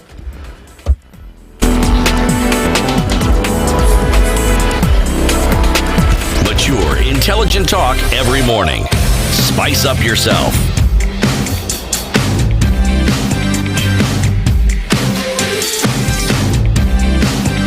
Mornings done right. 94.4 Conversation this morning continues. It's now 23 minutes to 8 o'clock, and Grace Wangeshi, who is the Executive Director of the Independent Medical Legal Unit, here with us this morning, and we're looking into some of these issues, especially around forced disappearances, torture, and what must be done about it. Yeah, so when you talk about that now, there's the aspect of solutions towards it, because so far we've discussed, we have the data around it, we know it's happening, it is a concern, the mental health of individuals. But then again, there is the aspect of stopping it, because it can't continue like this. So what are the solutions? And here comes the aspect that you also deal with, which is advocacy and law reform. And with this, it is you engaging stakeholders. So that would be the police, talk about Parliament, in ensuring that all this is ended. So when you're discussing this with the police, if you do, or Parliament, is the intention in making sure that enforced disappearances is criminalized under the law? And what are they saying? Interesting. We have this rhetoric vis-a-vis what is being done. So when you speak to them, there's lots of commitment. Initially, there was a lot of commitment that we will do. On 10th of December 2023, the then AG, that was Muturi, did commit in front of a global virtual session that Kenya was going to sign off, ratify the enforced disappearances. Come today, nothing has been done. We have pushed for this. Kenya went through the Universal Periodic Review process in May this year, on the 1st of May in Geneva. Our government was heavily represented, and this process brings about other countries. It's a peer review mechanism. So all the other countries gave Kenya their recommendations. We had given Kenya our recommendations as civil society and other players. And in total, Kenya received, I think, 339 recommendations across many different sectors. What is interesting is that I think Kenya adopted 102 recommendations. They never adopted to ratify enforced disappearances, whereas it was heavily recommended. They did not pick that up. Why is that? So we have no idea. It just shows you that there's really no commitment to put in place mechanisms that will stop enforced disappearances. But just hold that a little and go back to the utterances the president of this country himself has made. He's committed and said, under my leadership, there will be no enforced disappearances, there will be no extrajudicial executions. But what has happened? Well, we all know he lied. So there's really no goodwill, there's no commitment, and it's actually not even happening in broad daylight. The more we talk about it, the more they are doing it, So I really do not know how to make our government listen, because we have spoken. By the way, the government signed into, we have the Protection Against Torture Act, signed in 2017. They shouldn't be torturing people. They have put it in black and white. But does it even have to be written down? Isn't it just just a thing that we should know? But human nature dictates that you should be civil, and that, Exactly. We shouldn't have to have documentation saying that you should not torture another human being. But now you even have it written, and you've written it yourselves and accepted and committed. You know that killing is wrong, extrajudicial killings are wrong, but you have a policeman killing somebody at close range, and it's still okay. Common sense tells you, and I'm disappointed when I hear comments like the person was arguing or might have said something wrong. And these are people who have a certain level of leadership in this country. So a couple of things. One is Kenya will change the day individual and command responsibility are affected.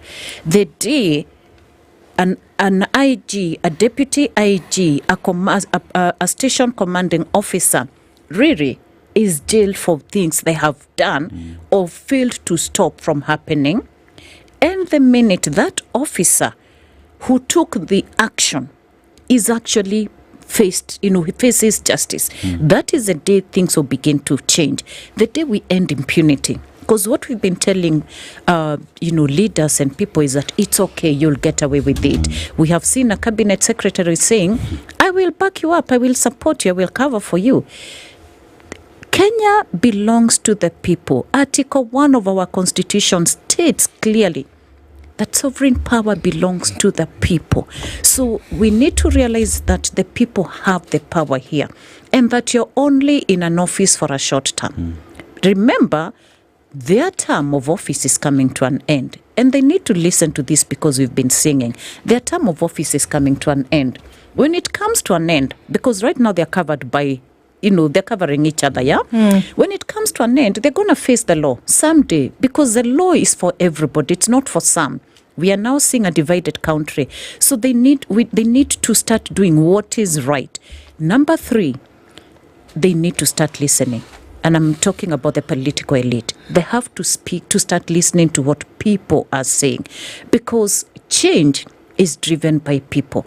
And when you see thousands of people on the street, there's something that you're doing wrong, because they can't just be going out on the street to make noise. They are giving you a message. And we are not seeing that. We are busy politicking and saying how people are paid to do this and this, when we know that these peaceful protesters just want change. And neither can it be handled with kiddie gloves either. Exactly, right? Exactly. So that the world witnessed many a conflict. And out of that, the tenets of international humanitarian law were formed. We know this. Yes. And then folks gathered in Geneva and they said, you know what? We have seen too much horror. We have seen too much torture. We have seen too much craziness that comes out as a result of conflict, as a result of state control. And we've seen that human beings are suffering. So what did they do? They came up with the convention, the International Convention of the Protection of All Persons. Yes. And against enforced disappearances. Yes. Right? This one, it was not against torture. It was not against protesting. It was specifically against these enforced disappearances, because they realized that under these enforced disappearances, all this other nightmare happens. This torture, this sexual torture that we talk about, all of these things happen under that gambit.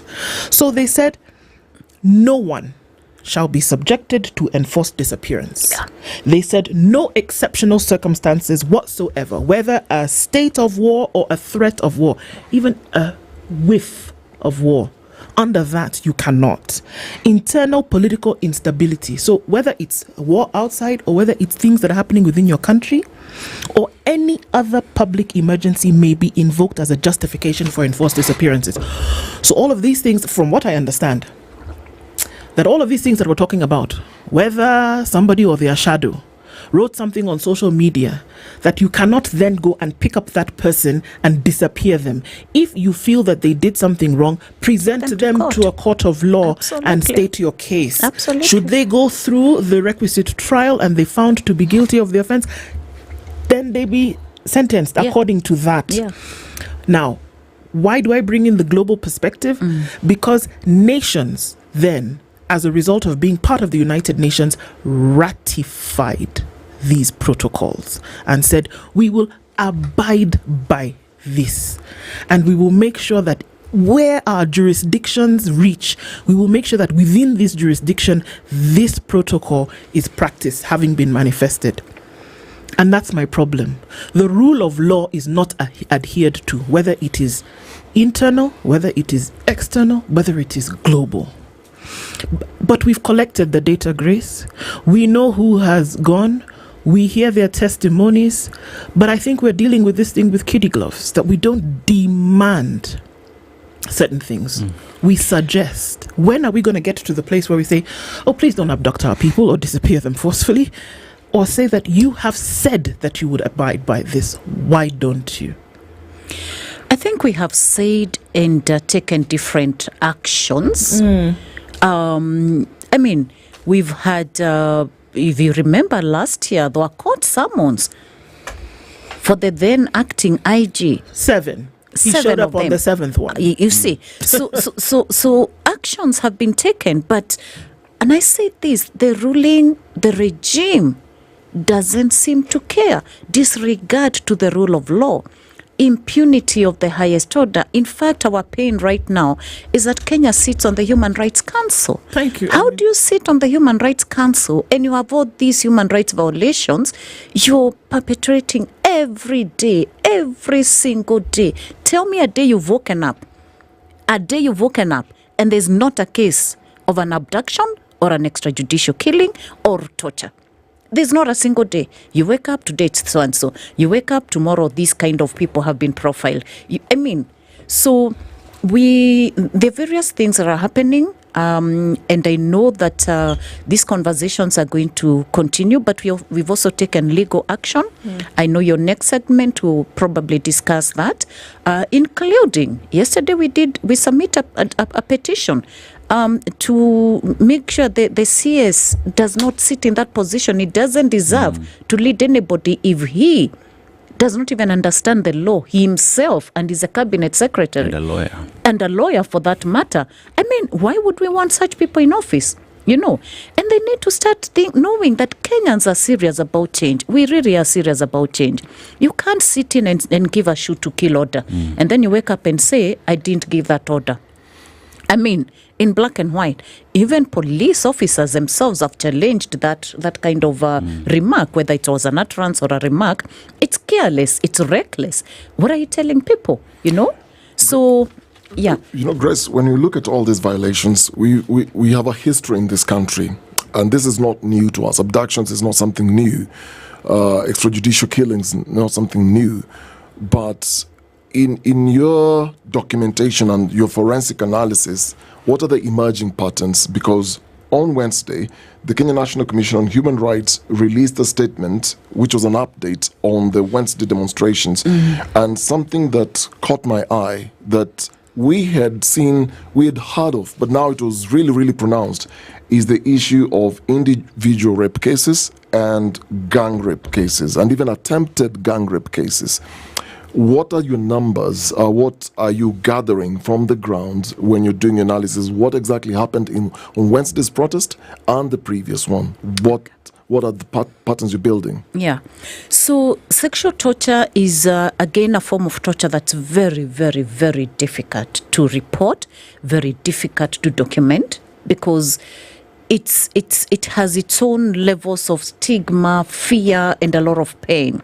But as part of the team that was monitoring, we did, and we were the Kenya National Commission on Human Rights, we reported 2 cases of gang rape, 2 cases of individual rape, and an attempted rape. On Wednesday? On Wednesday. On Wednesday, it's in black and white. That's part of the report we issued. If you read our statements, we did issue that report. Yes. This was on Wednesday. And the survivors have come up. Some are receiving medical attention. There are other numbers we've had, but we haven't verified, and they haven't come to us. That doesn't mean that they're not there. It just means that it's so difficult for sexual torture to be reported. But here's the thing. When we start using sexual torture as a weapon against our democracy and the fight for justice and rights and the safeguarding of the Constitution, this country has lost it. During the 2007-08 post-election violence, we reported over 600 cases. You're aware of that. IMLU has been working with 208 of these survivors of sexual violence. How many years since 2007, 2008? They have never recovered. Horrific stories. To date, they cry. They are in pain. Their lives were shattered completely. And when I'm talking, I can tell you, I can see their faces. Because just 3 weeks ago, I was with a team from Mombasa. 3 months ago, we had a team that we brought together because we've been providing psychosocial support and ongoing treatment. And ongoing treatment for fistula. Women who got fistula out of that, urine incontinence, women, it's crazy the kind of pain they have. So coming back to 2025, and we start hiring goons, and we start allowing them to operate as security agents, and we give them the protection as police, and I'm going to say that openly, because we have seen a police vehicle with the goons outside. I mean, that's a photo that's everywhere. It's not doctored. It's been proven, it's real. When we do that, it's crazy for this country. So yes, sexual torture is happening. I really, really want to encourage, and I know I say this with a lot of pain. I've worked in gender-based violence for many years. I say this with a lot of pain, but anyone out there who has not gotten support, please find a way of reaching either to ourselves or to the Nairobi County GBV Center. There's a lady known as Roslyn. You can trust her. She is gonna offer services, and you can also seek out services from any of our partner organizations, because it's really important, not so much for reporting, but for treatment, for care, for support. Okay, great. So yes, I really just want to reach out to survivors, and thank you for giving me that opportunity. Those that have come up are being supported. They're being given treatment. And we know for sure a lot more happened. So just to reach out to people, but to tell the government of Kenya, these are the crimes. These crimes are going to take people to places they don't want to go. People may have gotten out of ICC in the past, but I'm telling you, there are other jurisdictions. ICC is still an option. There are many other options that Kenyans are considering, and we are not going to allow this country to go back to those dark days. We cannot go that way. These are young people, by the way. The cases, all the five cases that we have now, they're all young people. But Grace, we can talk about them as victims. I hate using that term. But you can't also talk about justice without looking at who is the perpetrator. Absolutely. In this case, who are the perpetrators? Okay. The question of perpetrators is twofold. The people who have done that are primary perpetrators, the ones who committed the act, and they'll be found. But the person who allows for this and gives positions, allows it to happen, is a key perpetrator as well. And they'll face the law. They should face the law, and they will face the law because somebody allowed it to happen.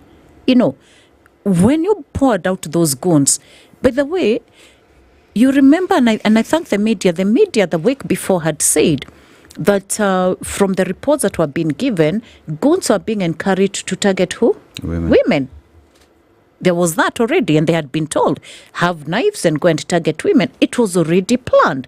So right from the planning to the execution, they have to face the law. So, Grace, when you talk about all this, there is a key stakeholder in this entire conversation, which is the security agencies, the police. And if you speak to police officers, even as you speak right now, they have objected to the order of shooting to kill from the cabinet secretary. The police officers who are doing a great, good deal to citizens, but then there are those who just are rogue. Let's point it out. But when you have a discussion with police officers, what are they telling you? What is their position on the orders that they are given? And then also, let's even take it further in terms of giving proposals to police in helping deal with this issue, which is all about dealing with the curriculum. Yesterday, Chief Justice Emeritus talked about need to change the curriculum and give more emphasis on the Bill of Rights. Is that an area that we should be looking towards? So interesting things around working with the police. We actually convened the police reforms working group that's done really quite a bit in regards to positioning police issues and welfare, positioning reforms, and also pushing for accountability. Now, when we talk to individual police, and I'm glad, really glad that there are police officers who've come up in the open and said, we cannot do that. We cannot take that shoot to kill order.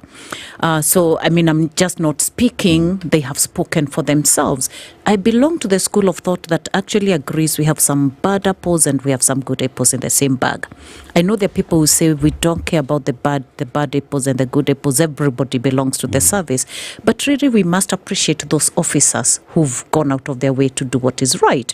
And I have good examples, some that we work with through the community policing, agenda and committees, some who have openly called out for change, but they are so threatened by this command chain about speaking against. But when we are talking to them as individuals, they will tell us, and they have told us, Wangeshi, continue with what you're doing because we completely agree with you.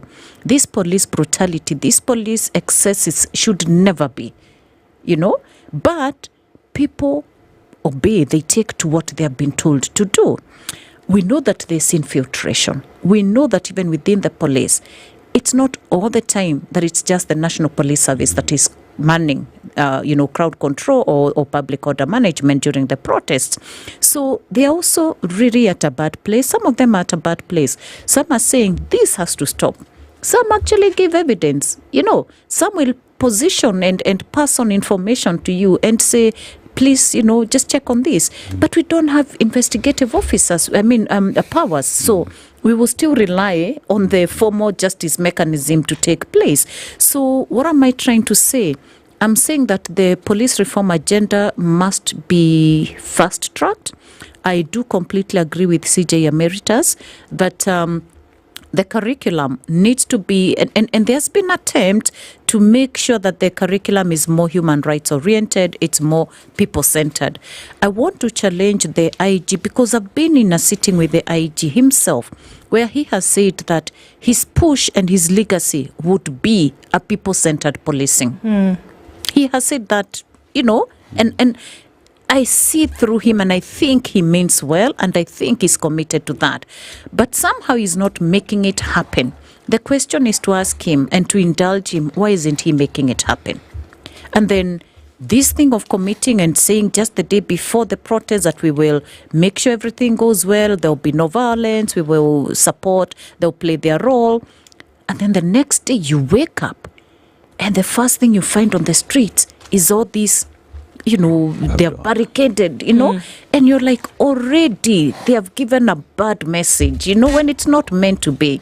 So change has to happen at the police level. We do know there are issues around their welfare. There are issues about, priorities. There are issues about recruitment, promotions, a lot of corruption. If these things are dealt with, the officers will be much happier. A lot of them don't get promoted. The ones that get promoted are people who, number one, get into the force, to the service, not because they have what it takes to get there, but because somebody has pushed them or because they have paid their way through. So right there, recruitment is a serious issue. Promotion, yes.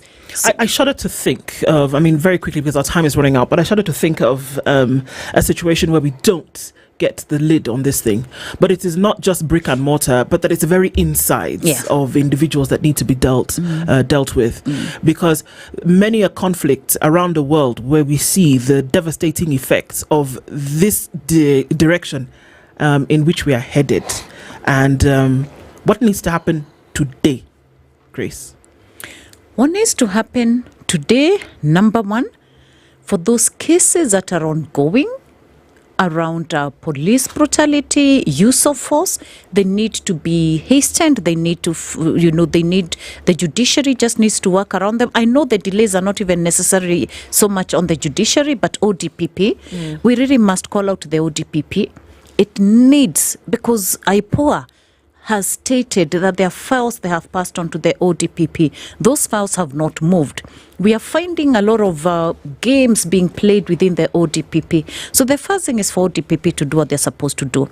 It's to make sure that those files, they start prosecuting and cases get adjudicated. That's one. Number two, command responsibility. And I'm really going to insist on this. When an officer in charge of a command at whatever level issue certain instructions, they need to know that they'll be held to, account for them. And so let us stop sacrificing the small lambs. Albert's case is a good example that in as much as it's going on, we know that the real culprits are not even being investigated. It's in the public domain. Sure. I can say that. So we need to start doing what is right. Stop sacrificing, the small people. Number two, it's about changing of attitudes and behavior.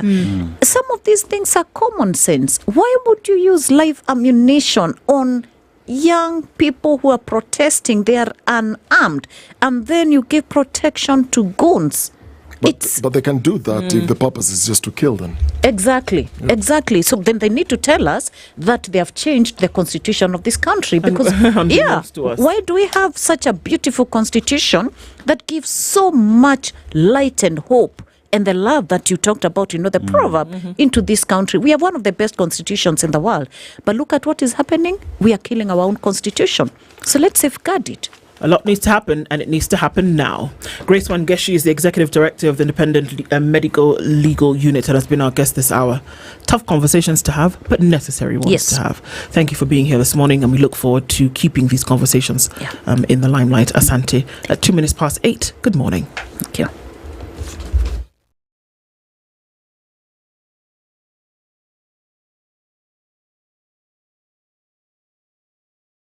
Good morning, this is the Newswire. I'm Edwin Lisamira. Kenya will privatize key state-owned farms through initial public offerings or IPOs at the Nairobi Securities Exchange to attract local and foreign investment. President William Ruto made the announcement on Wednesday during a symbolic bell-ringing ceremony at the London Stock Exchange, where he opened the trade market alongside African policymakers, investors and development partners as part of the Africa Debate Forum. Ruto said his administration has made what he described as a strategic decision to broaden Kenya's stock market appeal by earmarking key state assets such as the Kenya Pipeline Company for privatization through IPOs. We are committed to a structured, time-sensitive program that identifies and reduces and prepares a robust pipeline of key government assets to be privatized through the stock exchange or improved through private sector participation. As part of this initiative, we plan to list the Kenya Pipeline Company through an IPO in 2025, offering investors a unique opportunity to deploy capital in one of Kenya's most strategic infrastructure enterprise. Ruto went on to praise the UK for advancing Africa's capital markets. The president highlighted UK-based initiatives such as Mobilist and Financial Sector Deepening Africa, or FSD, that promote financial inclusion, develop green and gender bonds, and integrate climate finance into markets. DCP leader Rigathi Gachagua is expected in Western Kenya today as the opposition intensify efforts to unseat President William Ruto in 2027. Gachagua will be accompanied by Wiper Party leader Kalonzo Musyoka, his DAP Kenya counterpart Eugene Wamalwa, former Attorney General Justin Muturi, and former Interior CS Fred Matiang'i. They are expected to tour several towns in Vihiga and Kakamega counties. This comes a day after Deputy President Kithure Kindiki reaffirmed his commitment to working closely with President William Ruto to drive development, dismissing opposition claims that he's a yes man. Walikuwa wanasema ati mimi naitwa Mr. Yesa, ati mimi naambia rais Yesa. Iko makosa Deputy President kuambia rais Yesa? Iko makosa kuunga mkono rais? Ukiwa Deputy President iko makosa kuambia rais Yesa? Sasa hao wajeuri hawajui. Mimi sio rais peke yake naambianga Yesa. Mimi hata wananchi na waambianga Yesa, kwa sababu wananchi ndio wanaajiri kila mtu mpaka rais wa Kenya. Kindiki, who was speaking in Tana River County during a fundraising event, was accompanied by several leaders, including Mugirango South MP Silvana Zosoro, who took a swipe at Gachagua. Kila wakati Murima, ukiketi chini Murima, ukilala Murima. Hata hapa pia basi utuambie tuweke udongo pamoja ama mchanga tutengeneze Murima ndio utuheshimu, kwa sababu uwezi tu unazunguka tu Murima sehemu moja Murima. Sura inageuka inakuwa na hasira Murima. Tukiangalia katika ratili ya serikali, ma CSS mumepewa wengi, ma PSS mumepewa wengi. Watu wa pwani hapa wamepewa wawili, lakini wanashukuru. Siji hata nyinyi muwe na shukurani bwana tafadhali. Na mheshimiwa rais. The Director of Criminal Investigations, Mohammed Amin, is expected to personally appear in court today to produce missing blogger Njambi Kinyagia dead or alive. Monday's directive by High Court Judge Chacha Mwita came as DCI revealed the circumstances under which Kinyagia disappeared while denying his arrest. But Justice Mwita could hear none of it, insisting that DCI officers were the last persons to visit Kinyagia's residence in Kino before he went missing 13 days ago. The DCI officers were the last people to be in that residence, conducted a search, and this person disappeared. And as contradictory as the inventories are, we need an explanation from the DCI where the second petitioner is. In that regard, I direct the Director of Criminal Investigations do attend court on person on 3rd of July, that's Thursday, at 11 a.m. and explain the whereabouts of the second petitioner or produce him in court. A major wildfire in Greece continues to burn out of control in eastern Crete after breaking out on Wednesday afternoon in rugged forested terrain near the municipality of Ierapetra. Fanned by gale force winds, the flames have spread rapidly, threatening homes, tourist accommodation and critical infrastructure, including a fuel station. The fire front now extends over at least 6 kilometers, according to emergency services, making containment increasingly difficult. Thick smoke engulfed the wider area, reducing visibility to near zero in places. That's the news wire. I'm Edwin Lisamira.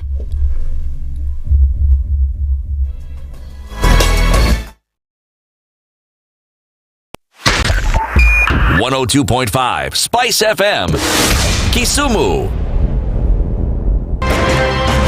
Good morning, and I love your show. Thank you. Having come from a Kikuyu radio background, I migrated to Spice because of the content.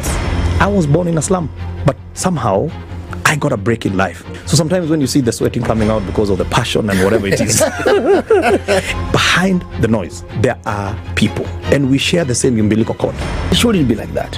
I am so disappointed. We used to tell Honorable Raila Amolo Odinga that he's doing politics of conmanship, and even President Uhuru Kenyatta, serikali hii ndio iko na conmanship ya hali ya juu. You cannot promise people that you reduce tax, then you double.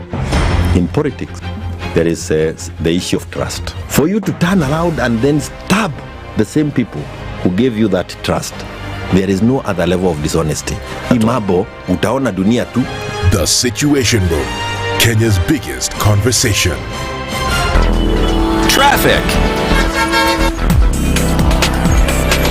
All right, so what are we looking at? At a few minutes after 8 o'clock, traffic still heavy in the city. As you come off of the Thika Superhighway, you'll find some of that right around Survey, finding its way all the way through towards the Pangani underpass. And we look on the other side of the city, and there is quite some traffic then on Ongari Highway through towards Chiromo. It's finding its way through Ojiji Road on this side, and then my goodness, also then looking at Westlands Road, there's a lot of traffic here, all then touching and going towards Uhuru Highway. So that's busy. Globe Cinema Roundabout coming in from Moranga Road, busy as well. And you find your way into the CBD with quite some traffic, and it's all red in from Survey. And look at Kiambu Road, inching closer and closer to the northern bypass. Quite a lot of traffic here. Jogo Road, very busy. Juja Road also busy as well. And we're also looking at very heavy traffic on Kangunda Road. So all across the city, everybody's trying to get in and out of the CBD this morning. We are trying to keep things moving. Let's hope we can do just that. Talk to us. SpiceFM KE on X, hashtag The Situation Room.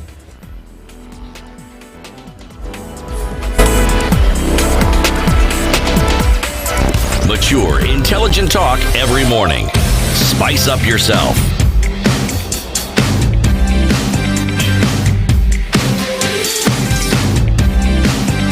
Mornings done right. 94. Very good morning to you at 10 minutes after 8 o'clock. And this is The Situation Room. You're tuned into Kenya's biggest conversation, and getting into conversations that we need to have. It was a heavy one that we had just the last hour, just to imagine the horrors, that are going on, and the questions that we're asking in terms of why is this all not coming to an end. Nobody deserves this. Nobody deserves to be disappeared. Nobody deserves to turn up dead for no reason. And it's dangerous when we get to a place where the country is unmoved, and those in leadership are unmoved by the horrific stories and the details that you hear of what the families are going through. It's a very sad state of affairs. It is. And I guess that is what pushes us into the character of the next conversation that we have this morning. And joining us in the hot seats of The Situation Room this morning, Nora Mbagathi is the Executive Director of the Katiba Institute, and Nelius Jokuna is a legal advisor with the Kenya Human Rights Commission. And both of them are here this morning. Good morning, ladies. Good morning. Good morning. How are you doing?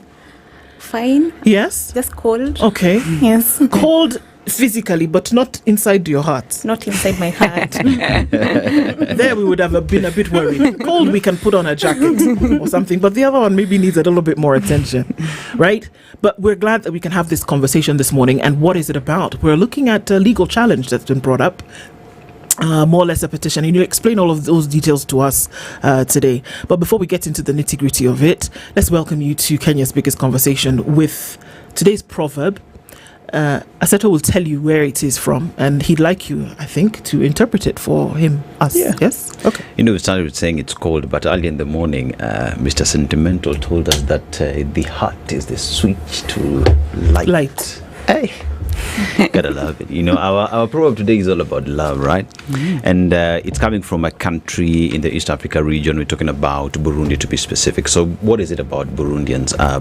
Burundi is known pretty much for its agriculture. They have very rich soil, and they have one of the greatest coffees in the world, if you did not know. And although Kenyans will say ours is the best, but yeah, they have one of the best. But when you talk about their culture and tradition, if you've ever attended any Burundian culture night, these guys with big drums and they play them and whatnot. So that is actually listed in UNESCO World Heritage as one of the global initiatives to preserving culture.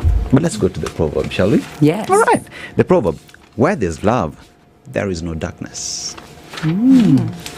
That's a nice one. How would you interpret it? Where there's love, there's no darkness. I think, it highlights that when we have love in our lives, we have something to keep us going. We have something that can help us through tough times. I think it's a very relevant quote right now. And yeah, it's a beautiful one, I think. How would you interpret it? How I interpret it is love is a superpower. Love keeps us going. Love is the biggest thing we can have. It makes everything warm and just everything is better when there's love. Sindel? Yes. I agree. I was going to go away for a minute there, but okay. It would be, and I thought we actually a couple of weeks ago we were just here, and that song came to my mind, and it was just a little bit better. That if there was, love in our hearts, if we actually did one to the other, operate with that, then probably a lot of the things that we see today we wouldn't see. And unfortunately, a lot of things that we see today have then led us to the conversation that we're having this morning. So Nora and Nelius, oh, look at that. Both of your names start with N. As we have this conversation, there has been a petition that has put forward. It's a legal challenge against the Interior Cabinet's fitness for office, and which we are speaking about at this point. And first of all, just give us an insight into what this is all about, and then we can, go into that conversation. There's a legal challenge against his fitness for office, and that's quite specific. What's that about? Let's start with you, Nora. Yes, I think so. The petition really revolves around the remarks that he made regarding the use of force of police, saying that anyone who approached a police station should be shot, and essentially, even when walking it back, citing laws that related to the protection of property in the relation to the use of force. And so the petition challenges these remarks for being inflammatory, for inflammation to violence, but also inflammation to unlawful acts. I think it really revolves around fitness for office, because you cannot be encouraging police to take unlawful action. You cannot be in that role. It's a real responsibility having that kind of role, and you cannot in that role go ahead and say, just shoot people. You have to be abiding by the laws, and you have to be using the laws as they are current. And so the petition really challenges that. It really comes down to he has acted outside the scope of how he should be acting, what his duty is, and it's not responsible. So we at Katiba Institute, Kenya Human Rights Commission, Independent Medical Legal Unit, and a number of other groups that are part of the Police Reform Working Group have gone to court over that. Elias? Yes, what I would just add from Nora, she has given a very good background of the petition, is that the Cabinet Secretary Murkomen took an oath of office that he would uphold the Constitution. And part of the Constitution is that at the Bill of Rights, Chapter 4, the first right is the right to life. That is one right that is the most important right to enjoy all the other rights. And therefore, if a Cabinet Secretary can take it so lightly that that he would order people to the police officers to shoot to kill, those remarks do not uphold his obligation to uphold the Constitution. And therefore, that's why, as the organization under the Police Reform Working Group, we went to court, because he is not upholding the Constitution and his obligation as a public officer under the Constitution to respect human rights and to respect the Constitution. Okay, so one would ask, is it him? Because we hear the remarks that he made, but we also heard very clearly from him that hii ni amri kutoka juu. He said those words. So if this petition were to go through, let's operate in a situation whereby this petition was heard, different judicial actors were to come into play, constitutional lawyers, at some point the judiciary then being involved in all of this, and let's say, yes, with recommendations, he was removed. Let's say, would it make a difference if what he said is that this is something that's coming from the top? Anybody else could come into that position and still be carrying out orders that come from the top, no? Yes, definitely. And I think we would be seeking accountability if that happened again. I think it of course, it's not just him. We are looking at a system where we are seeing consistent violations of court orders. We're seeing consistent violations of the Constitution and of what our lawful order is at the moment. I mean, a recent example is the fact that we still see plainclothes police officers policing our protests when there are clear directives that should not be the case. But it is important to have accountability when that happens and each time that happens. And again, I think in his role, there is another enhanced responsibility that he has when making such remarks. And so if someone else were to come after him who would make similar remarks, I think we would want to see them held accountable as well. It is not going after him as a person. It is not going after him, his function, or him, for what he stands for, but rather it's really the accountability for inflammatory and insightful remarks in this context. Well, there's the statement also in part calls Murkomen to publicly retract his statements. But the underlying issue here is the fear that his remarks, even with this going to court, that these remarks will actually trigger a spike in extrajudicial killings. Is that a real concern? That is a real concern, because this is someone who is in power. He's the cabinet secretary for Ministry of Interior. So this is someone who has the power and, in a way, oversight over the police officers.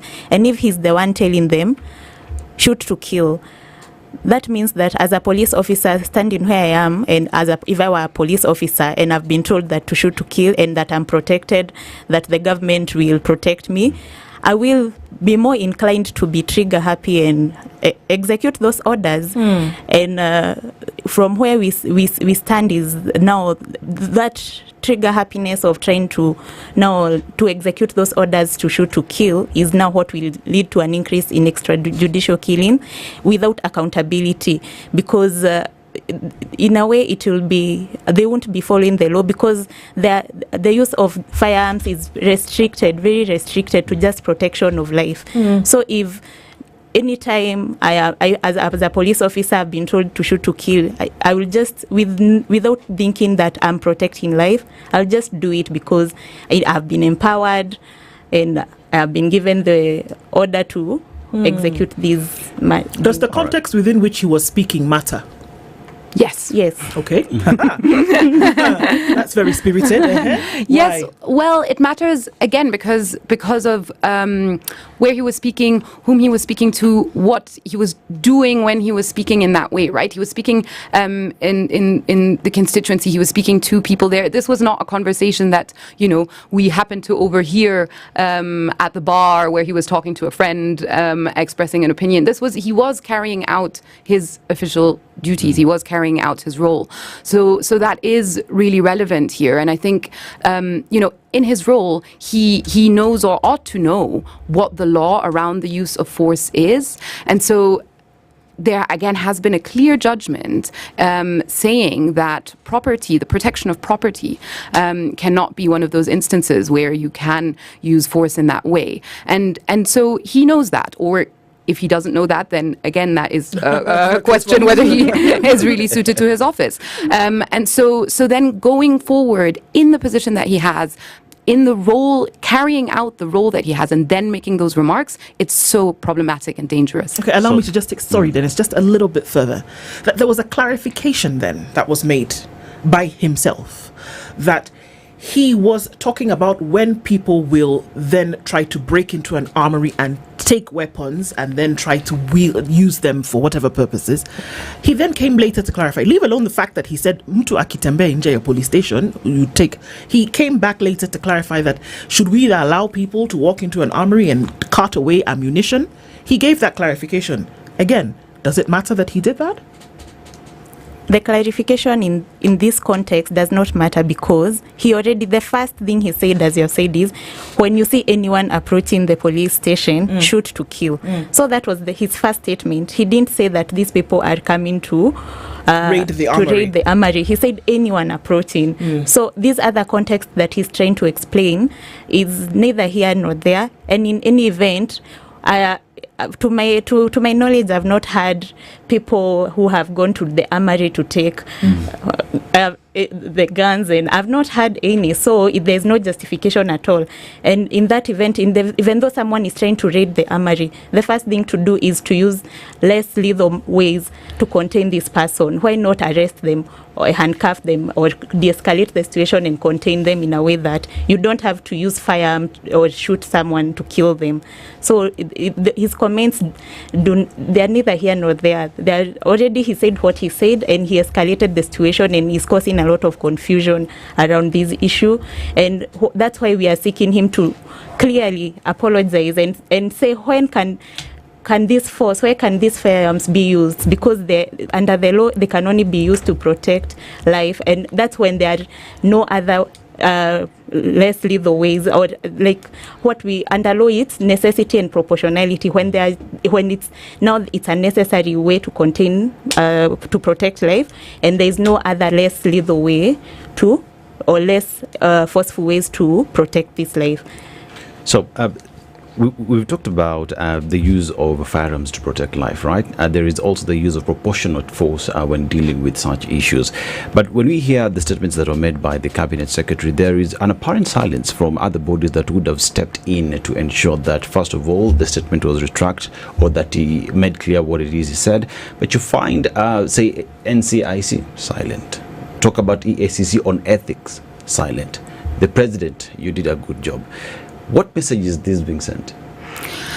I mean, I can't speak to why those bodies are silent, right, or what is creating that silence around it. But I think part of why we filed this petition was because there is that need for accountability, and you can't just have people making these kinds of comments without there being a response and a clarification at the same level. I think that's why we asked for this very public retraction and clarification on what the law is, because that's the other thing, is once that is out there and it goes viral, it spreads, it creates confusion about what actually is the situation. And so whoever is coming in on it or not coming in on it, the really important piece here again is that he clarifies this was wrong and this is in fact what I know the law to be, and that is done at the same volume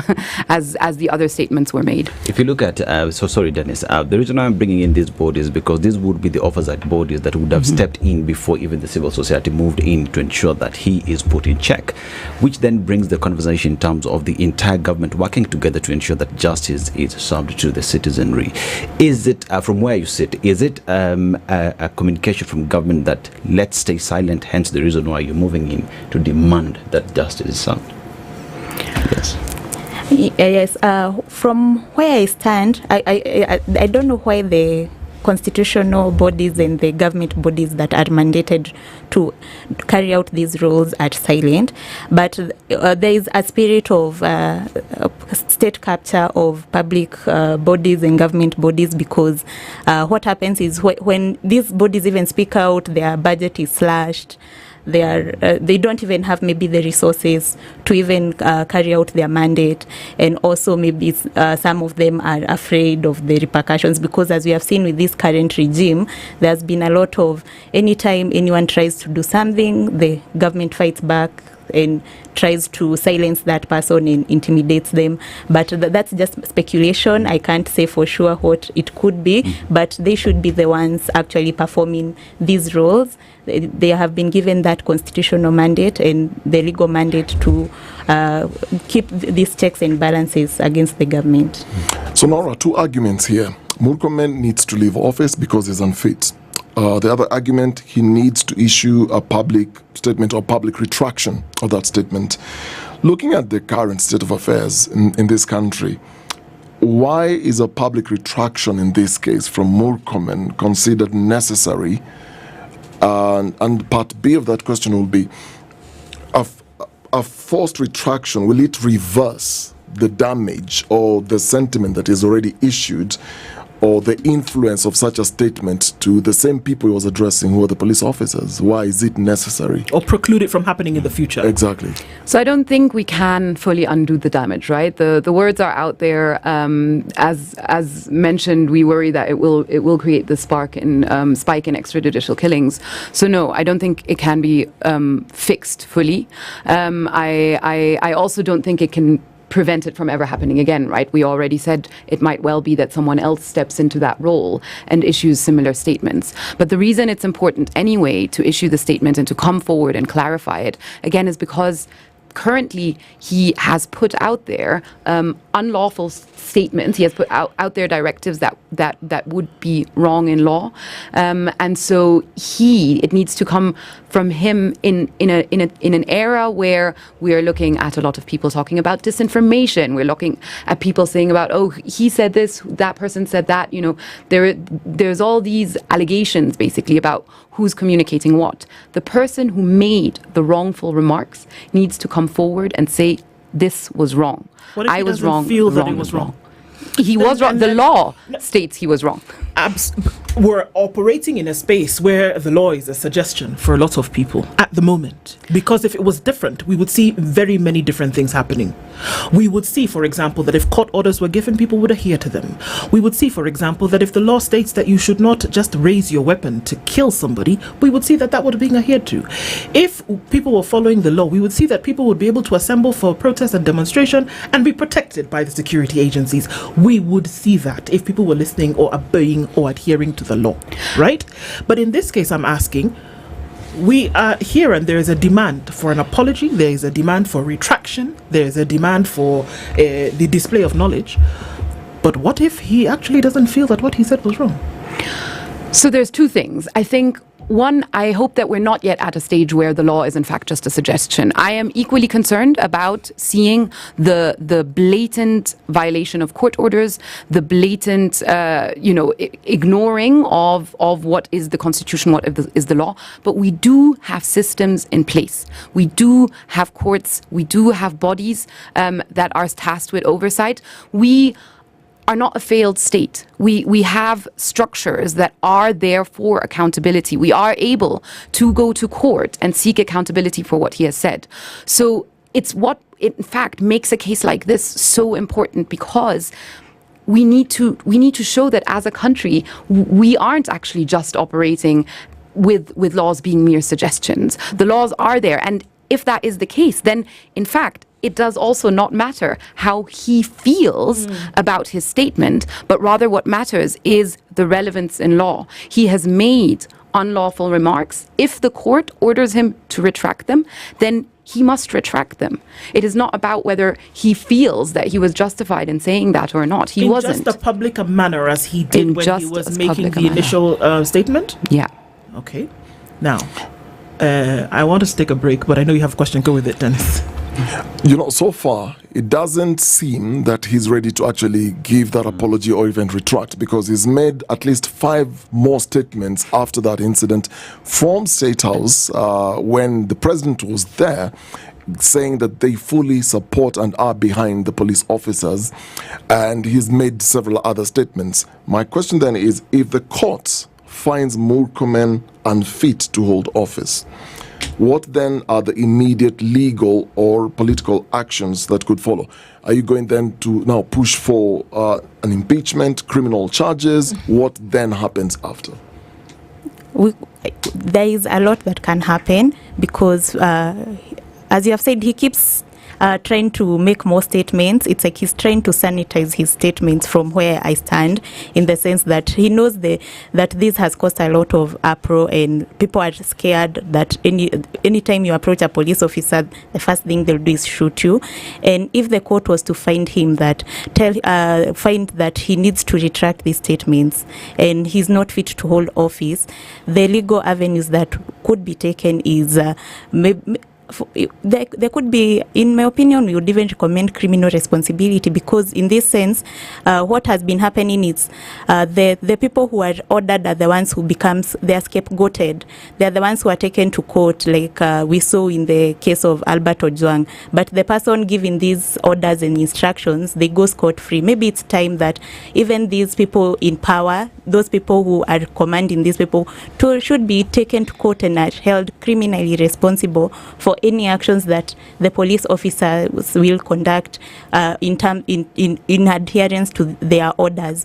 And we can follow even the only issue with impeachment is that this is someone who is appointed by the president.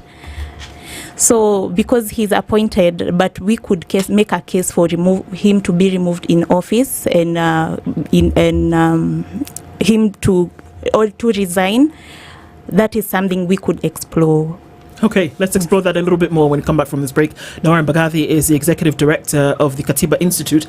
Joined this morning with Nelius Juguna, who is a legal advisor at Kenya Human Rights Commission. We're having this question about the petition that has been brought before court, essentially that it's a legal challenge against Interior Cabinet fitness for office. And we'll go a little bit deeper into this when we come back from this break.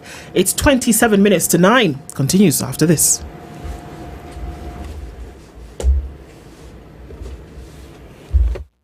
This is the Situation Room, the only way to start your day.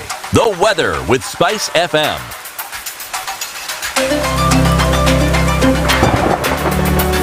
Cloudy conditions in Nairobi, 15, and it's 14 and sunny in Nakuru with cloudy conditions at 15 in Nyeri. Eldoret is sunny at 14 and Mombasa is sunny at 23. Cloudy conditions at 25 in Malindi. It's 19 and sunny in Kisumu with 17 and cloudy in Kakamega. Kampala is sunny at 20 and it's sunny at 23 into Dar es Salaam. Cloudy at 11 in Johannesburg, while Mogadishu is sunny at 26 and it's cloudy at 13 in Addis Ababa. 25 and cloudy in Lagos with cloudy conditions at 22 in Kinshasa.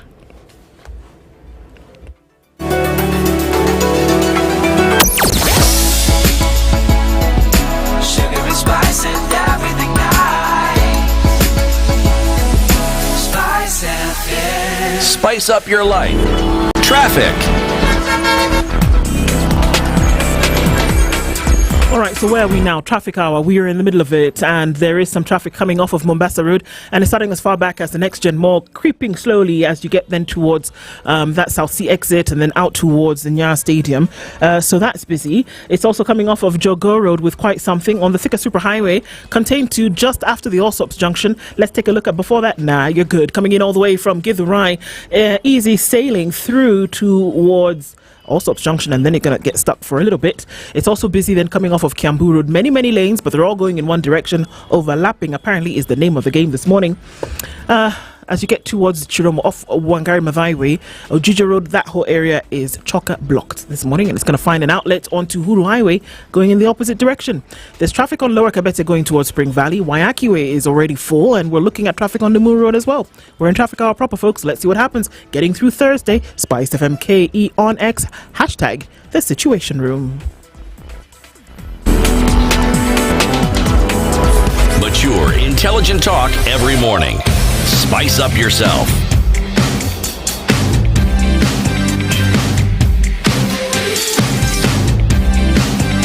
Mornings done right.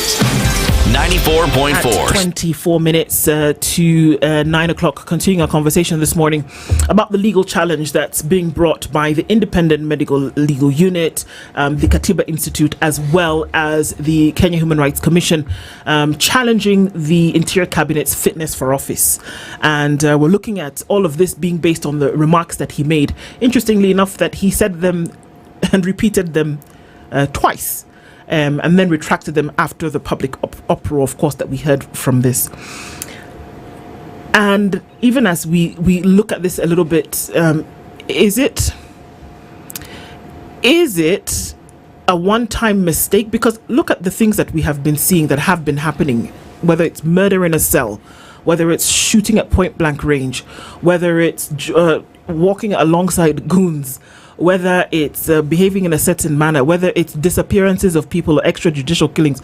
All of these fall at the doorstep of the police. Is it the zeitgeist currently? Is that where we are? Because it seems as though it would give rise to many a petition like this. And it does. And I think it has given rise to many a petition like this. I think we are witnessing a culture of impunity at the moment, and we are, much like you said, witnessing a time where there are flagrant violations of court orders, and we're seeing extrajudicial killings, we're seeing enforced disappearances, and we are not seeing the accountability that we should be seeing for that. So that is a problem. I don't know that I would call it a zeitgeist. Again, I think it's really an important time for us to secure our rights and ensure our constitution does continue living and breathing the way it was designed and the way we as the people wanted it to be. And to that end, I think it is important to call for accountability through these ways and through other ways that civil society and people taking to the streets and people exercising their offices in oversight positions are doing so. But yeah, it's a problematic and scary time. We're looking at several politicians who, before Wednesday and even after, I'll give an example of the Tiati MP William Kamket, who before said he's going to lead Pokots, or 500 of them, to come to the city. And in very many words, what he was saying is, if the protesters thought that the beating that they received was something, then wait until Wednesday. So there is a clear pattern and standard exposed that the goons are going to be sent to the streets. These people are paid, they are financed by someone, and they are actors, some who actually are in the state, who have spoken these things publicly, politicians who are sort of trying to protect this space, have said these things. The Nairobi governor has been mentioned in this. In your petition, beyond Murkomen, are you looking then to follow up on a lot of these cases, because all these are still incitements, they're still statements that are against the constitution and against the law, Nora?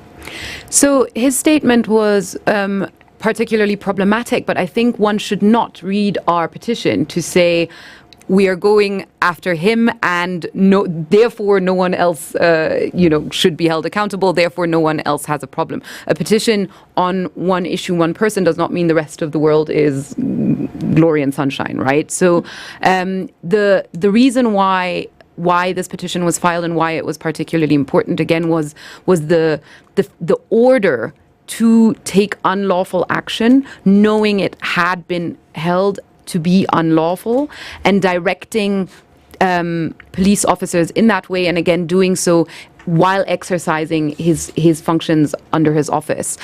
So a number of pieces came together there that led us to go to court on this. But again, I think it's really important to note that this does not mean that everyone else is just in the clear, and no one else, it's not problematic what anyone else is saying. So we go to the court and say the court gives an order that your pleadings to the court are granted. But then again, we live in a country where court orders have just not been respected. Starting from the very same institution, that is the police. We know of the deputy IG who was summoned 7 times and appeared on the 7th time. As we go to the court and say these court orders are not respected and followed up, what's the way forward? What will be the next course of action? The next course of action, if someone does not obey court orders, the first thing is usually to get the court to hold them in contempt of court.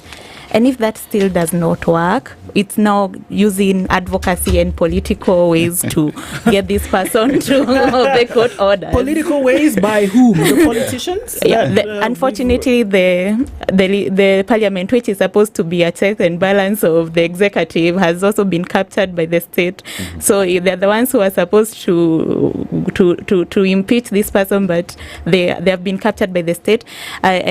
But applying enough pressure, we saw from last year's Gen Z protests on 25th, enough pressure can push at least some changes, in the sense of after the last protest, cabinet secretaries were dismissed, although some of them were still brought back. Mm-hmm. But enough pressure to the point that we see if these court orders will be obeyed. Yes, but that's so. Yes. Nora, in any developed democracy, statements by Murkomen would have warranted him to just resign from the word go, but that is not the case here. We have to push through the courts, through all the other agencies to ensure that it works out, which asks the question, is there willingness to just operate by the law? Well, I think currently we are seeing a lacking willingness to operate by the law. Again, we're seeing violations of a number of court orders, or lacking implementation of court orders as well, right? We're supposed to have county policing authorities. We're supposed to, we're supposed to see a number of things that we aren't seeing, especially when it comes to the area of policing, when it comes to the area of freedom of expression, and so it is a problem. But I think there's 2 pieces that are relevant here. One, again, is that we haven't yet reached a stage where these systems have completely broken down. The systems exist and they do function. So it is important that we use them as well. And I think the second one is, and I think, the great lawyer Feroz Anar, he said that we do things for the record as well. It is important to put on the record that you cannot, in that position, go ahead and make such inflammatory and insightful statements ordering unlawful action, that just is not possible.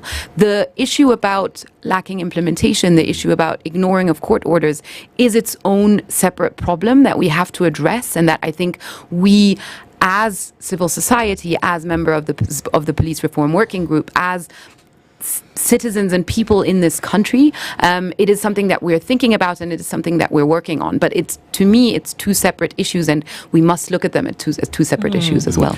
Trying to piece things together so that, we have a conversation whereby we're saying, okay, which direction are we going?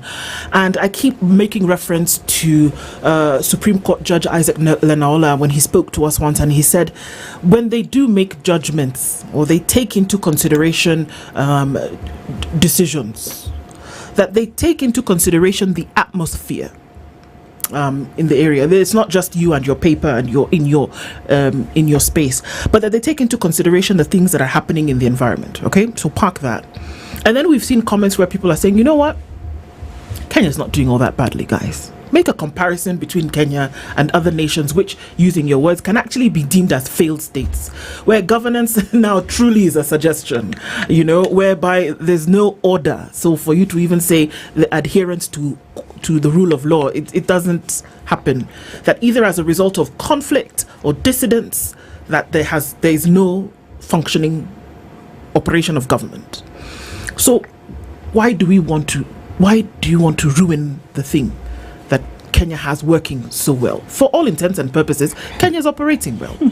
So, taking into consideration the environment, you know what? Well, the man made a mistake, maybe. He said something but we're okay. So why do we want to, stoke the fire? Just let things, we'll be okay. No? Is that all we're worth to ourselves? is that as this is as good as it gets? Let's just go with it. Yes, but is that the standard we want to hold ourselves to?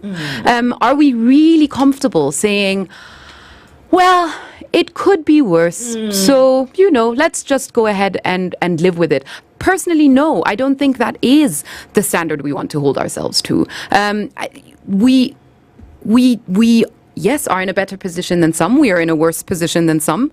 I don't actually think that necessarily comparing in that way is the way we want to go. We want to look at our systems. We want to look at our constitution. We have our own constitution. It was a big struggle to get there. It was a struggle to get from pre-colonial times to post-colonial times to the new constitution to where we are now. We can't just watch that be dismantled. That is just not good enough. I mean, Nellis, let's talk about systemic failures or institutional gaps or bottlenecks when we come to these kind of petitions. The feeling would be, in this particular case, is, well, this is not going anywhere. We don't have a precedent where a court actually made a ruling and a cabinet secretary or minister or a high-ranking government official resigned, or they were actually ousted from office or declared unfit. We don't have, I don't know whether we have any case like that. I stand to be corrected. You look at today's standards, Abductors Playground.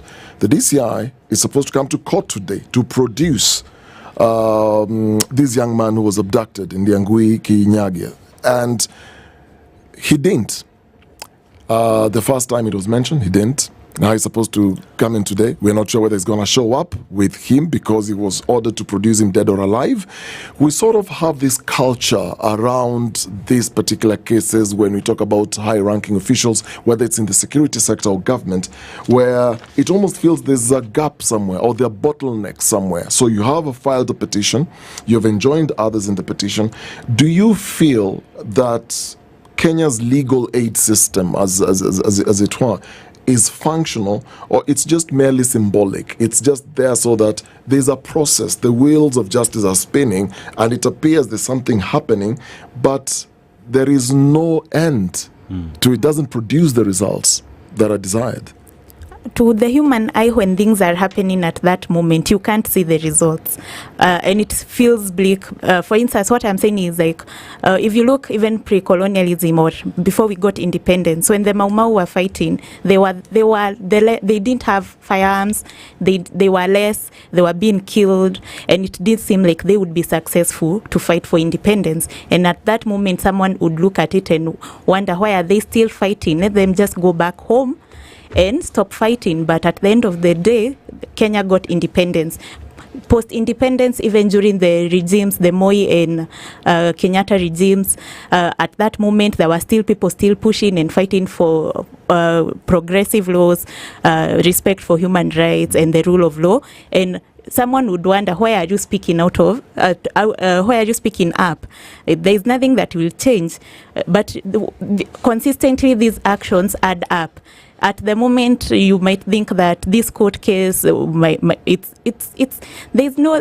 that will happen, but over time it will add up because we are seeking accountability, and these people who hold public offices, they need to be held accountable. And over time, this will still, it's one step to take these steps towards accountability.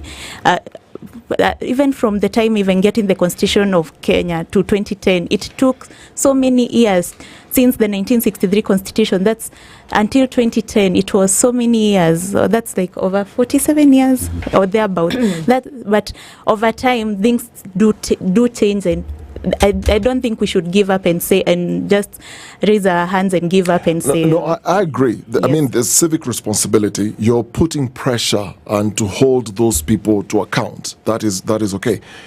But at the tail end of this, let's talk about the judiciary. Does it sometimes feel, and maybe Nora can also chip in, does it almost feel like there is not enough teeth to bite into this? There is evidence here there is evidence people have been abducted. There is clear evidence what CS Murkomen said. But when it goes to court, the whole process, it almost feels like fatigue. Like, we know how this is going to end up. A case is going to be pushed. He's going to be ordered to appear in court. He won't appear. His lawyer will appear.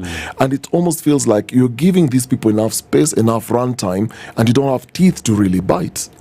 I wouldn't go that far. And I mean, you know, obviously as Katiba Institute, as an institution that works in the court so much, I'll be the last to say that there aren't issues with delays, that there aren't issues with certain, you know, including even systemic issues with the administration of justice. That being said, I completely agree with Nelius in terms of there have been great court orders as well, right? There have been, you know, we've spent quite a bit of time now talking about the ignoring and lacking implementation of court orders. That is because those court orders are great and they do exist. The fact that we have the petition that held, for example, the use of force to protect property is unlawful, that was something that went through the courts, and the interpretation of our constitution, many of the rights and how they are applied today are down to court orders and decisions that went through the judiciary. So as much as there are problems, and again, I acknowledge there are systemic problems as well, as much as there are problems with how the system works, I think we definitely can't say, well, it's again, that as well, it has failed or it's not working. It is working, and we do see positive developments. I think we don't always necessarily talk, when there are positive developments, we don't necessarily talk as much about the role of the judiciary in that, right? We currently are seeing a lot of the violation part of it. But that problematically, you know, that is not in the judiciary's wheelhouse itself, right? The fact that court orders are being ignored does not mean that the court order didn't come. But doesn't that then lead to, well, let's look at, I digress a bit, let's look at Baby Pendo's case. How many years has it been? 8 years and counting. There's another administration in place. Let's even talk about the IDP case. This is 207, 208. They are still seeking compensation, and there are cases that are filed in court. There are court orders that up to today have not been obeyed, and those who are supposed to be held to account are actually even out of office. The slowness of this wheel as it spins, does it give that feeling that there's a pileup of so many cases, there is no end in sight, it's too slow? Unfortunately, the judicial process tends to be slow. That I will have to admit.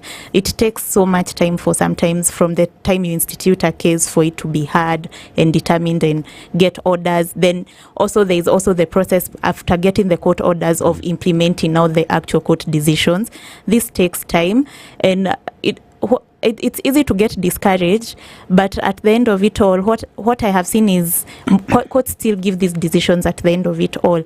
If you are patient enough, you will get the court order and you'll get that access to justice, or you are upholding of your rights or that were violated. That will still happen, even though it takes time. I do admit it takes time from a legal standpoint, the judicial system as it stands. And I know Kenyans always wonder what's going on. Why is my case taking so many? It's just been mentioned. It's never been heard for years. But that's now systemic issues now that about how the judiciary operates. Sometimes it's because there's backlog of cases.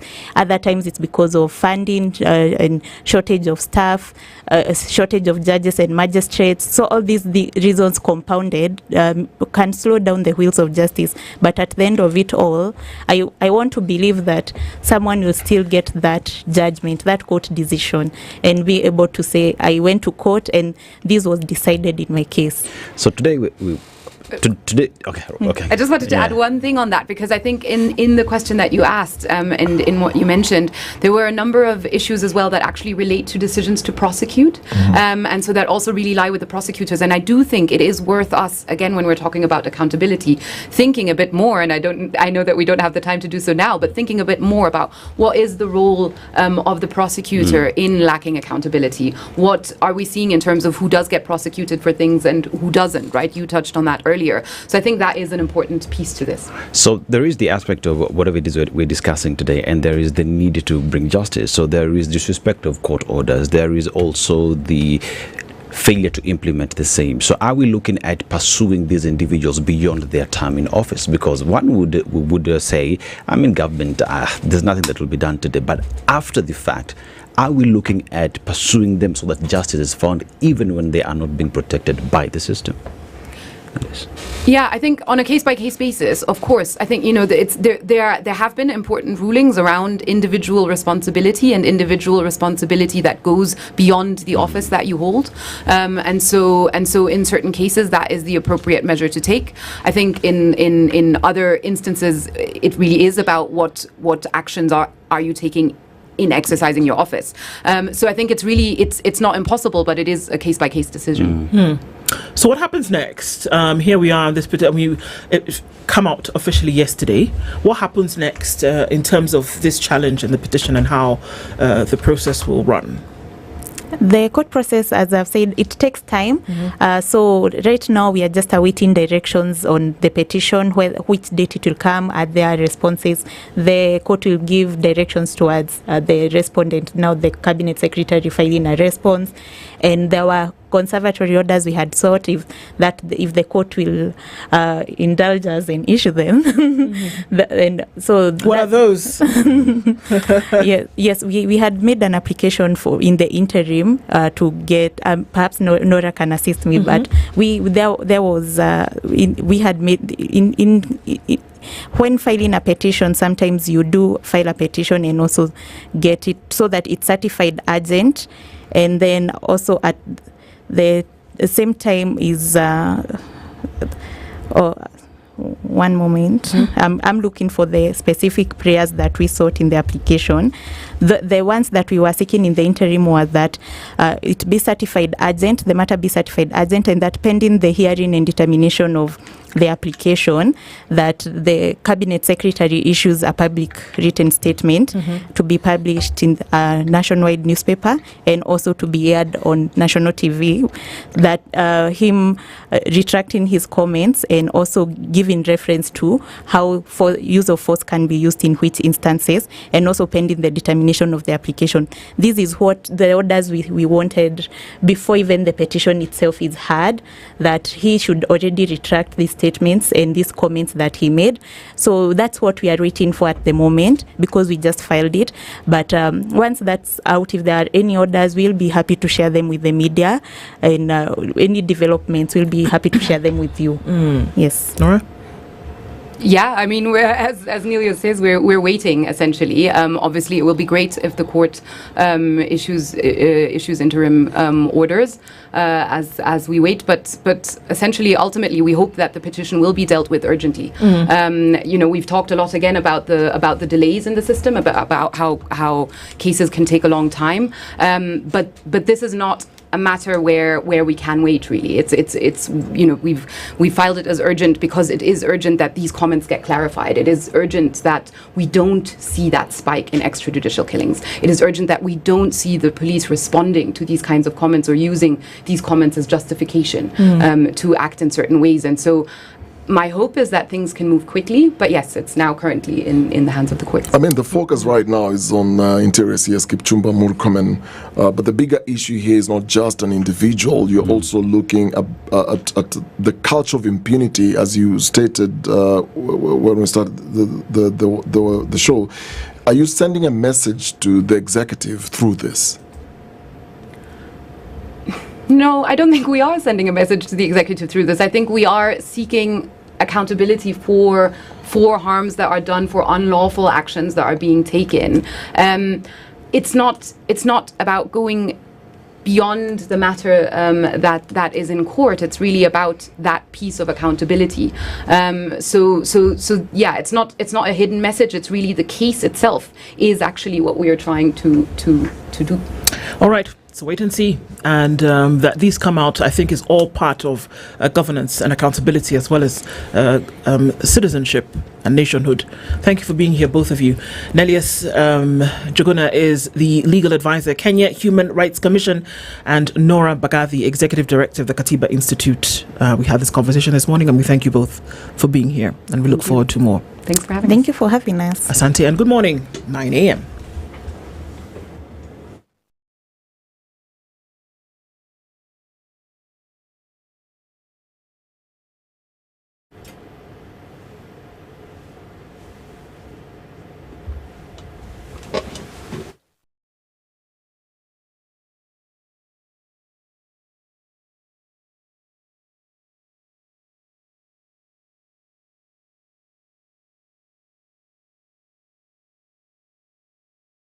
Unit and other civil society organizations filed a petition at the Minimani High Court seeking to remove Murkomen from office. Bagathi told SpiceFM that Murkomen overstepped his mandate, emphasizing that his shoot-to-kill directive is unlawful. You cannot be encouraging police to take unlawful action.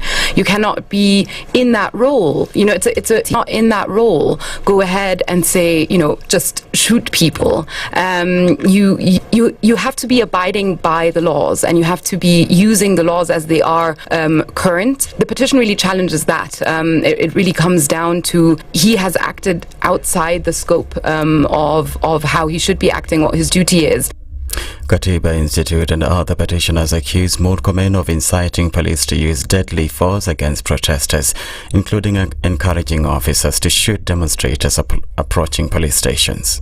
So the petition really revolves around the remarks that he made regarding the use of force of police, saying that anyone who approached a police station should be shot, and essentially, even when walking it back, citing laws that related to the protection of property in the relation to the use of force. And so the petition challenges these remarks for being inflammatory, for inflammation to violence, but also inflammation to unlawful acts.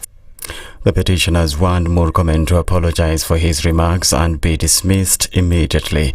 According to the petitioners, Murkomen relied on legal provisions that were nullified by the High Court in 2022 to issue his directives.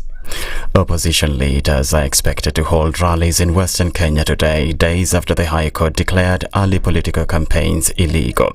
In what was declared as a landmark ruling, a three-judge bench of the High Court declared that political campaigns conducted outside the designated election period violate the right to development and free and fair elections, among other fundamental rights and principles enshrined in the Constitution. Yesterday, President William Ruth was put to task on why Kenya is in perpetual campaign mood as he met Kenyans in London. Here's how the president responded. The question on politicians, I don't know who is going to answer, but it is something for us to think about. You're right. Election is a one-day event. Kenya is work in progress every day, So I think you're speaking to many of us in very profound ways that we have a country to mind, but elections are once in 5 years. We cannot do the job of a day in 5 years for all the 5 years. I think we should do other things. Gachagua, who will be in Western Kenya for 2 days, is set to tour several towns in Vihiga and Kakamega counties. He'll be accompanied by Wiper Party leader Kalonzo Musyoka, his DAP Kenya counterpart Eugene Wamalwa, former Attorney General Justin Muturi, and former Interior CS Fred Matiang'i. A judge has denied bail to Sin Diddy Combs after a jury convicted the hip-hop mogul of transportation to engage in prostitution, but acquitted him of the most serious charges, racketeering and sex trafficking. Lawyers for the recording artist had argued he posed no flight risk, pointing out his jet is being chartered in Hawaii. But Judge Arun Subramanian cited Combs' history of violence as he ruled the rapper must remain behind bars until sentencing later this year, when he faces up to 20 years in prison. In the nearly 2 months federal trial in New York City, prosecutors accused Combs of using his celebrity status and business empire to run a criminal enterprise to sex traffic women. That's the Newswire. I'm Edwin Lisamir.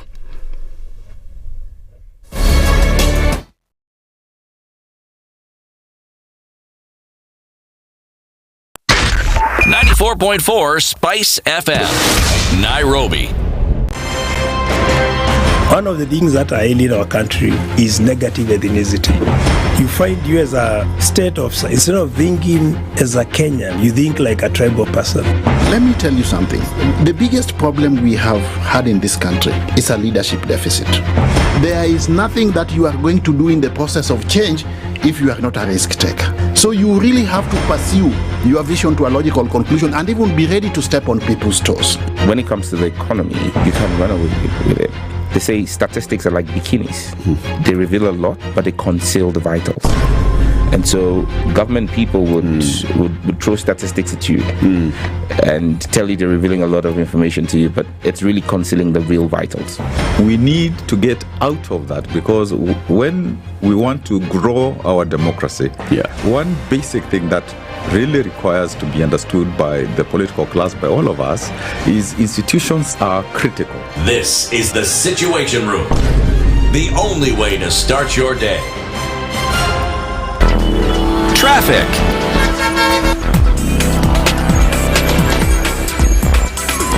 All right, taking a look. What does traffic look like now? And it's really cloudy out there. Has it meant that anybody has slowed down? Well, let's take a look. As you come off of the Thika Superhighway, that traffic has reduced greatly, I think. So thankful for that.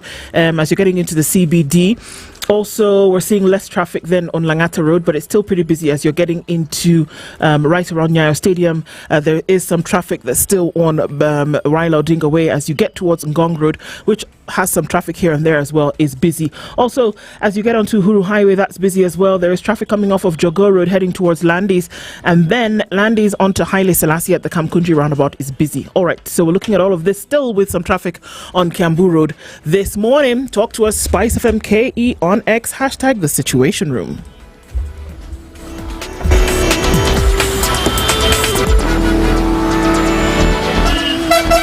Mature, intelligent talk every morning. Spice up yourself.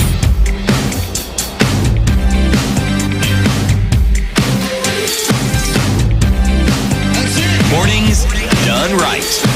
94.4. Good morning. At 7 after 9 o'clock, it's a cold and chilly day out there, but the conversations are hot in here. This is the Situation Room. It's Kenya's biggest conversation. Dennis with you this morning, and as we get into one that has been boiling and warming up over the last couple of weeks, months, and many would argue even years, we're getting into an education conversation this morning, and our guest is already seated in the hot seat, rearing and ready to go.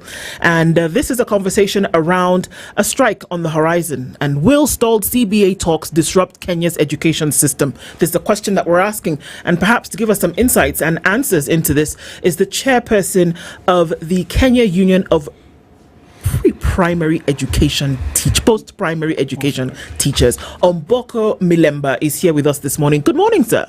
Good morning. How are you? How are you doing? I'm doing fine. Karibu sana. Is doing fine. Yes, the teachers are not doing well. The teachers are not. And that forms the basis of what we'll talk about today. There have been CBAs in place. There is a current CBA in place, but the tenets of that CBA have not been met. People are asking many questions, and we're asking then what happens to education. Post-primary teachers have had questions about junior school. I mean, we'll get into it. But before we do, let's welcome you to the Situation Room this morning. Dennis takes us around the continent. This week, we're in a different country. We'd like to hear your interpretation of the proverb that he'll share. Yeah? Yes, okay. We are in Burundi, whose capital is Gitega, not Bujumbura. And just a few things about the people of Burundi is they are considered to be very resilient individuals. Their warmth, hospitality, and strong sense of community continues to tower greater. And they have traditional values that promote respect, family, and cooperation. Now, Burundi is part of the regional efforts to protect biodiversity and manage shared water resources within Lake Tanganyika, which is considered to be one of the deepest lakes in the world. And our proverb today from Burundi: where there is love, there is no darkness. Where there is love, there is no darkness. How would you interpret that? Where there's no love, there's no darkness. I would interpret like where there's love, there's openness, there's clarity, there's sincerity, there's everything above the table, above board, and therefore there would be no darkness, there would be secrets, there would be no undercuttings, and so on and so forth. I've been to Burundi myself. It's a community that in the morning they would wake up and everybody's on the road training. This morning I was training, so I also copied that from Burundi. And there are people who are very respectful, and they have a lot of respect for Kenya, and they look up to Kenya for leadership of all kinds, including governance, behavior, how to carry ourselves, and so on and so forth. Thank you. Right. It's great to hear. And even as we step into this conversation, let's give a little bit of a background, shall we? And that there have been many issues over time, whether it has been the hiring of teachers, whether it has been the conditions, whether it has been training for teachers, getting into a different curriculum or a different system of education, and who's going to pay for that, whether government will pay for that. And then with the change of the curriculum, it was questions as to whether, the new system would domicile post, or rather a high school for the first 2 years, junior school in primary schools, or whether they would move to high schools, whether we were going to move teachers. I mean, the conversation has been long running. Today, we see that the tenets or elements of a CBA, which is running currently, have not been honored. And according to you, teachers are not happy. Post-primary teachers are not happy. The primary school teachers could tell us a host of things, I'm sure. But in this case, we're dealing with the post-primary teachers. Tell us, what is this problem that perhaps we could be staring at another strike? And the words have been spoken already. The Secretary General of the Union has spoken many times. What's the problem right now? Very well, you have given me quite some chunk to bite. Just to put ourselves in perspective, we began with the issue of hiring teachers. Yeah. Previously, it was very difficult in terms of hiring teachers, and the government and parliament would only give money worth hiring 5,000 teachers only. So every year we had only 5,000 teachers, and sometimes the numbers would go below 5,000. But then we want to appreciate that now the numbers have improved, because in the last 2-3 years, government has been able to hire about 76,000 teachers. And then this year we shall be having another 24,000, so the numbers are improving. Remember, the deficit that we used to have when we did speak last was about 116,000 teachers. There has also been the issue of the new curriculum, which you spoke about. And the new curriculum, the CBC now, we believed that the domiciling of the junior secondary school should have been in the secondary schools, because already we have one class free in the secondary school. Last year there was no class. This year there will also be no another class. So if they came to the secondary schools, it would have been easier. So we as a union, we wrote to every authority, whether it's the minister, whether it's the president, but we were not successful. And we thought it would have been easier for government in terms of saving money, because the classes were available, the toilets were available, the teachers were available. There's a chunk of teachers in the high schools who are not as loaded as they used to be, and it would have been easy. The laboratories are there, and so on and so forth. But then now the main challenge in our education sector is the CBA. CBAs are not very old in the teaching sector. For the longest time, teachers used to just have knee-jerk challenges and strikes to solve their problems. And that goes all the way from Adongo's time. I happened to be the national chairman of Kupet, but I was trained by Adongo and Lubulela, the veterans of the trade union. And those days, many times towards December, when exams were almost there, then teachers would go on strike and would use the examinations as the peg to force government to give teachers some pay increase. That went on for the longest time until when we reached what was called the legal notice number 574 of 1997-98, which was later chased or followed by KNUT until the later years of 2009. So every December was a strike. No, every October, November, during exam time. But then we did get to the bottom of it when Kupet had grown of age. And we said that we could introduce CBA, which is the main tool that runs industrial matters of employment in the sector. And we approached, one time we approached Uhuru Kenyatta, who was then the president. And he asked me, what can we do so that we stop this? And I told Uhuru Kenyatta we need to go to CBS. So he told me to have a talk with the then Minister for Treasury. I think it was Rotich. And we had a long chat at Safari Park Hotel. He understood what we meant. And then the president moved on in 2015 to say that we can have the first CBA. But I think it was advised by the government operatives that we first consolidate all the gains we had, which were not in the CBA. So in 2015, we signed a CBA that was just a consolidation of all the other gains that had been already benefited by the teachers earlier. And then in what was the point of doing that? The point of that, we knew he feared that if we don't consolidate them into a CBA, we shall reclaim them into a new CBA. So they wanted to seal off what had been achieved. And of course, we would have done that, coming from the background of trade union. So we did that, and then in 2016, we signed now a CBA, which was 54 billion Kenya shillings. In that CBA, which was signed in Naivasha, the understanding was that all the teachers in administrative positions, whether you're the headmaster, your principal, deputies, senior master, up to the HODs, were all to get a new rank and those positions to be filled. But what happens is that the Teacher Service Commission did not complete that. And that's why, as we talk today, 99,000 teachers are in acting positions, either as principals. Why wouldn't they complete that? And so also 99,000 are either in acting positions or not having been confirmed. Yes, either as principals, deputies, HODs, senior masters. And they are not earning what is either called special allowance. Special allowance is earned by those who are acting and they don't qualify in those positions. There are many. And they also don't get the acting allowance. It would be paid to those who are acting but have not been confirmed, but they qualify to be in those positions. So that begins the basis of the problems in the sector. Too many teachers acting, challenges with promotion, and now we have run 2 CBAs. Allow me just to say this. The first CBA of 54 billion did end around 2021. But then we were told we were now going through the COVID time. So we were told, no, we were doing badly as government. Allow us to sign a CBA that was non-monetary. We were patriots and we moved ahead to sign a CBA that was non-monetary. And now that CBA has ended. And that's why the teachers are looking forward now to a monetary CBA, which we are supposed to get before 30th of last month, because the teachers must start benefiting this CBA end fiscal year of this year, this month. Yes. And that is where now the rubber is hitting the road. So I remember when I talked to President Uhuru Kenyatta, he told me, I now understand your challenge.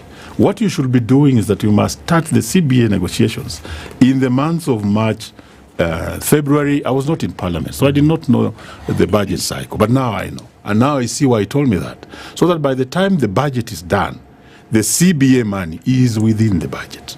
Teacher Service Commission, despite the fact we gave them our proposals early enough, they did not present them to the Education Committee and to the Treasury and to the authorities during the budget making. It was not in the budget, and that's why we are facing. Did you find out why it wasn't? Teacher Service Commission should have presented, and they should be able to explain to Kenyans why did they not present that proposal to the budget committee. I mean, TSC has a calendar, and they follow all these things, and there's a history to it. So it's not like TSC is inventing something new. There's already a precedent. Every calendar year within the education sector, there are certain things that need to happen at certain times. And from what you're saying, in this case, no deal for teachers. TSC is asking for more time. Is this a clear attempt to slow things down? Because why didn't they forward this in good time? It's a clear attempt, if I may borrow from you, to slow things down. Because when did the union give its proposals? That was last year on 31st of August 2024. The proposal I have here was given on 31st August 2024. They had all the time between then until now to have presented this both to the budget committee. But for them, they do present to the education committee, which then looks at it and then goes to the budget committee. So, borrowing your words, the TSC intentionally has slowed down this process, which is so dangerous for this country. We should never go back to knee-jerk attempts to solve the issues of teachers' remuneration. We should have followed the CBS. And according to the ILO, the CBS, when they lapse, you need to negotiate for another one and have another one running, and that's how we are supposed to move. So we are in a very precarious position. CBA has ended. Teachers don't have a CBA now, and there's no new CBA, and we are being told to wait. We were there yesterday. So Milemba, as the proposals that she had given to TSC was never included in the budget making process. It was never given to the budget committee. Yet here we have a discussion where you've been promised to meet on the 20th of this month to conclude matters. But what then are we discussing if this was not even included in the budget? Great. I now have a wider scope of looking at things, unlike the years 2016 that I've spoken about. We are looking at a situation whereby, one, we have told the Teachers Service Commission that this CBA must be in place. And there are two options that can be used. Now that I'm in Parliament, I also understand. One is to come up with a supplementary budget, which will be specifically for teachers CBA. And that's crucial. If that comes, I'll be asking the members of Parliament to support their teachers who are all over the country and who are their voters and their members and a critical team that runs the education in this sector. The other option would be the president to use Article 22. There's Article 22 something, which allows the president to use money without referring to Parliament, so that we can have this CBA. Maybe by the time I conclude this discussion, I should have been able to get the article cleanly. And if you have a research team, they can help me behind us so that they give us that article. The president can actually go ahead and order and give instructions that as the CBA of the teachers, because it's critical, get some money, and then it will go to Parliament later. Okoh, in your own assessment, why would be a body that is critical in making sure that the education sector, say TSC, is busy fighting that process in making sure that education runs smoothly?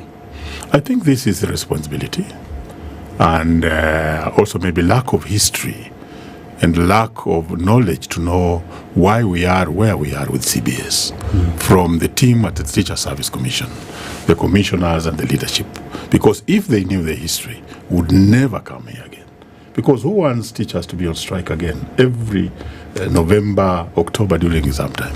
We had gotten a breath out of this, that we are not having strikes every time we have examinations.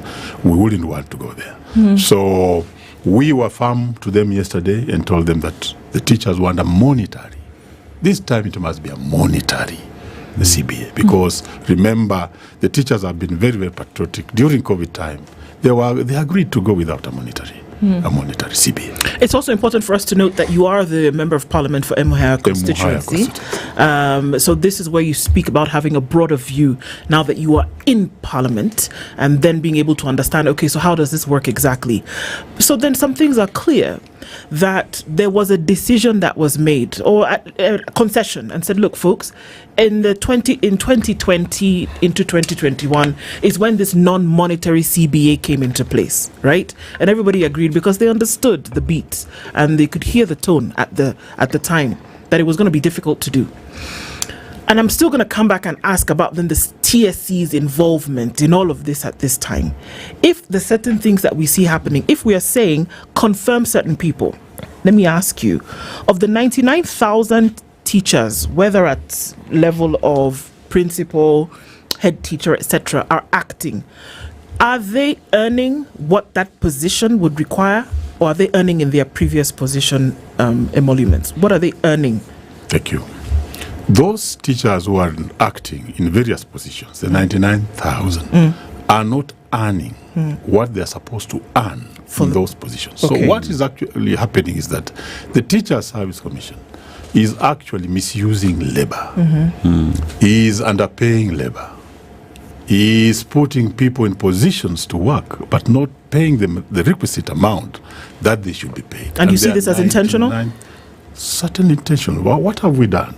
We have dragged them to the Parliamentary Education Committee. And the Parliamentary Education Committee is dealing with the matter to order them to start paying those teachers who are acting the requisite salaries and amounts that they should be getting. We are also on our heels to court, because even the Education Committee advised us that take this matter to court as we deal with it, because this is not allowed and it should not happen. Kupet had expected a conclusion of this by July 20th? We were expecting a conclusion of this before 30th of June. Before 30th of June? That would be the correct. But what's the new date? yesterday. That was yesterday. Yesterday, we were at the Teacher Service Commission, and then after protracted arguments and discussions, they asked for more time. And we were patient. We were calm. I was the leader of the Cooper team, and I told my team, let's be calm, let's be still, because if they are giving us up to 20th to give us a counter offer on the proposals that we gave, to give us a mandatory CBA, then let's be patient, because we did count and we noticed there were 16 days. So if it's 16 days between the teachers getting the money and not getting, then let's wait for the 16 days. So this borrowed time is to allow TSC then to speak to other agencies before giving their pledge, correct? So the question then is, going with the history and how this thing has been delaying, what then is going to happen? What's the next move if this date passes without any form of agreement? Great. So we are expecting that the Teacher Service Commission will be speaking to possibly the following groups, just to put this in perspective. SRC is one of such a team. Remember, in 2015-16, we were in court with the most prolonged tussle between the teachers and government in what was called the 50-60 pay rise increase. And SRC interpreted the word advice to mean a must. So I think they should be talking to SRC. They should be talking to Mbadi, Treasury, because Treasury needs to do certain things. And I think that could be where the challenge would be. They should also be speaking possibly to Presidency, because he can use the article I did speak on.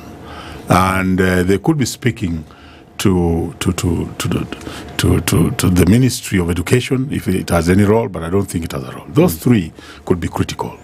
And we are expecting that before 20th, in fact, the date is not 20th, before 20th, we should have met to get the counter proposal. So, Omboko, we talk about this issue right now, yet there was a budget-making process. You belong in a house that is tasked with the budget-making process, which is the House of Parliament.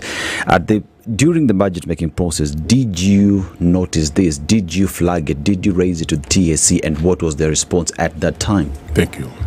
Thank you. And I have not only done it this time, but I always do it. I'll only use two examples. Yes. You remember in the last budget, the last budget, there were some monies that were supposed to be given to teachers as part of their earlier agreements, and it was 11 billion. And I had been in Geneva with General Atwoli and others for the ordinary meeting at the ILO. When I came back, I found that money had not been included in the budget, including medical cover for teachers. And I rose in Parliament on a petition, and a petition Parliament that this money be included, 11 billion. And also for the medical cover, which was 10 billion. If you remember vividly, that's how the teachers went on strike. Yes. And then the 11 billion was given. And my having been around Parliament became very important, because who would have known that the money was not in the budget?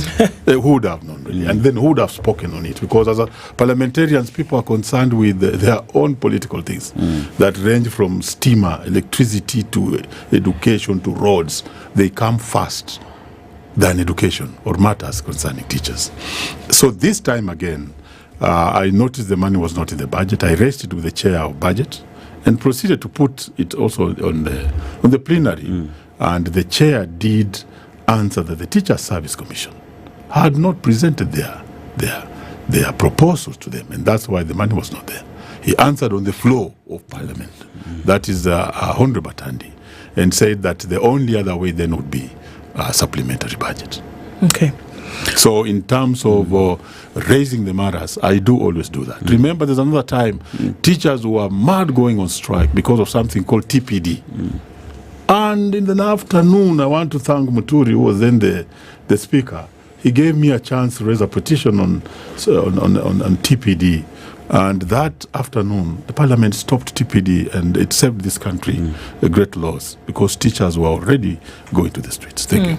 All right, so let's take a break at this point and come back and continue, because that time teachers were already going to the street. But from what we hear right now, it's possible that teachers could actually say that they're headed to the street already. What's going to stop that from happening? Is it just money in the bank that's going to stop this current situation where we are? But then probably looking a little bit deeper into the perennial issue, that this is always a conversation that was had. It was had 4 years ago when, the other CBA, the current CBA then was agreed upon. It was there 5 years before that. It has always been a conversation that, can we just do a little bit better? One would understand that it's not possible to do everything that you want all at the same time, and that there must be some progression.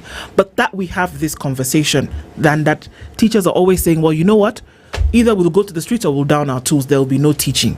How do we avoid these perennial issues? Omboko Milemba is the chairperson of the Kenya Union of Post-Primary Education Teachers, as well as the Member of Parliament for Mungai constituency, having this conversation. What's going to stop teachers from downing their tools? It's 9:30. We'll continue with this after this break.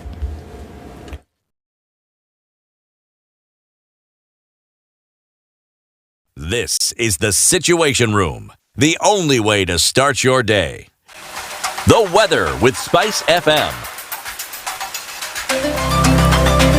Cloudy conditions Nairobi this morning at 15. It's 14 and partly sunny, 18 and partly sunny looking into Nakuru, while it's cloudy at 15 in Nyeri, 18 and sunny in Eldoret. Mombasa's cloudy at 25 and it's 27 and sunny into Malindi. Partly sunny at 23 in Kisumu, while Kakamega is sunny at 22. Kampala sunny at 22 and at 25 Dar es Salaam is sunny. 12 degrees and slightly warmer in a sunny Johannesburg, while Mogadishu at 27 is sunny and Addis Ababa is sunny at 17. Lagos is cloudy at 25 and it's 22 and cloudy into Kinshasa. Light rain into a warm Beijing at 27 into Thursday afternoon, and it's 18 and sunny in Paris with sunny conditions at 16 in London. Clear in New York, still Wednesday night coming into Thursday, highs of 32 and lows of 21.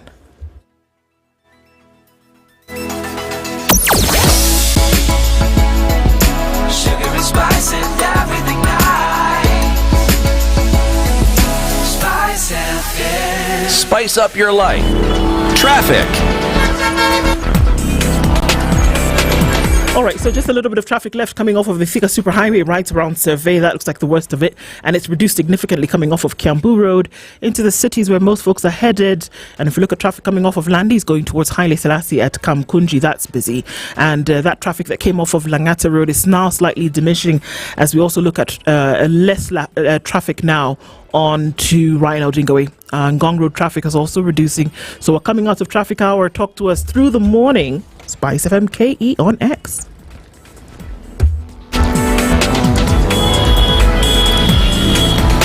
Mature, intelligent talk every morning. Spice up yourself.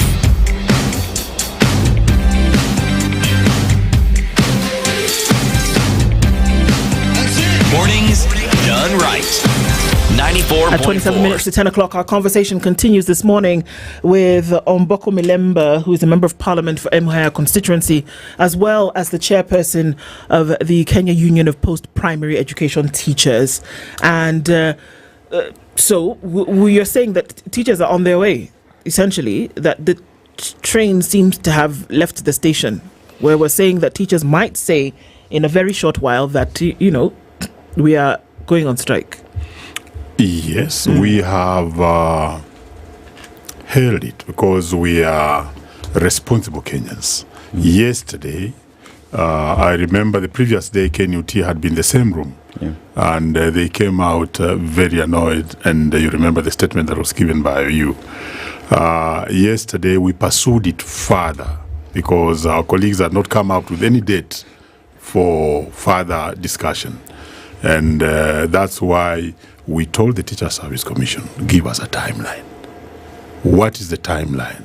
So we were given before 20th. And we are telling our teachers, be calm. We listen to them on 20th before we make the next steps moving forward. Otherwise, if we don't, and I hardly of late get to speak about these things. Many a times I'm also training other leaders within the union. And you'll realize many a times I would bring them around. But last time I spoke on a delicate situation was just before the previous strike, the one of 11 billion.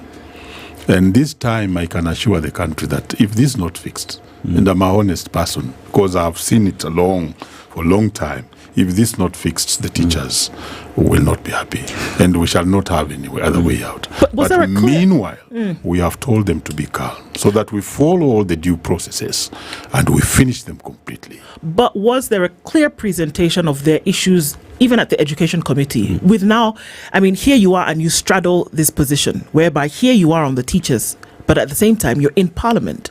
Was there a clear presentation of what these issues were, blow by blow, for you to come back and tell teachers, well, this is what the process demands, and at the same time in Parliament saying, well, this is what they have been saying all this time, and for goodness sake, there is a CBA in place. The CBA, for all intents and purposes, is a legal binding agreement. Very well.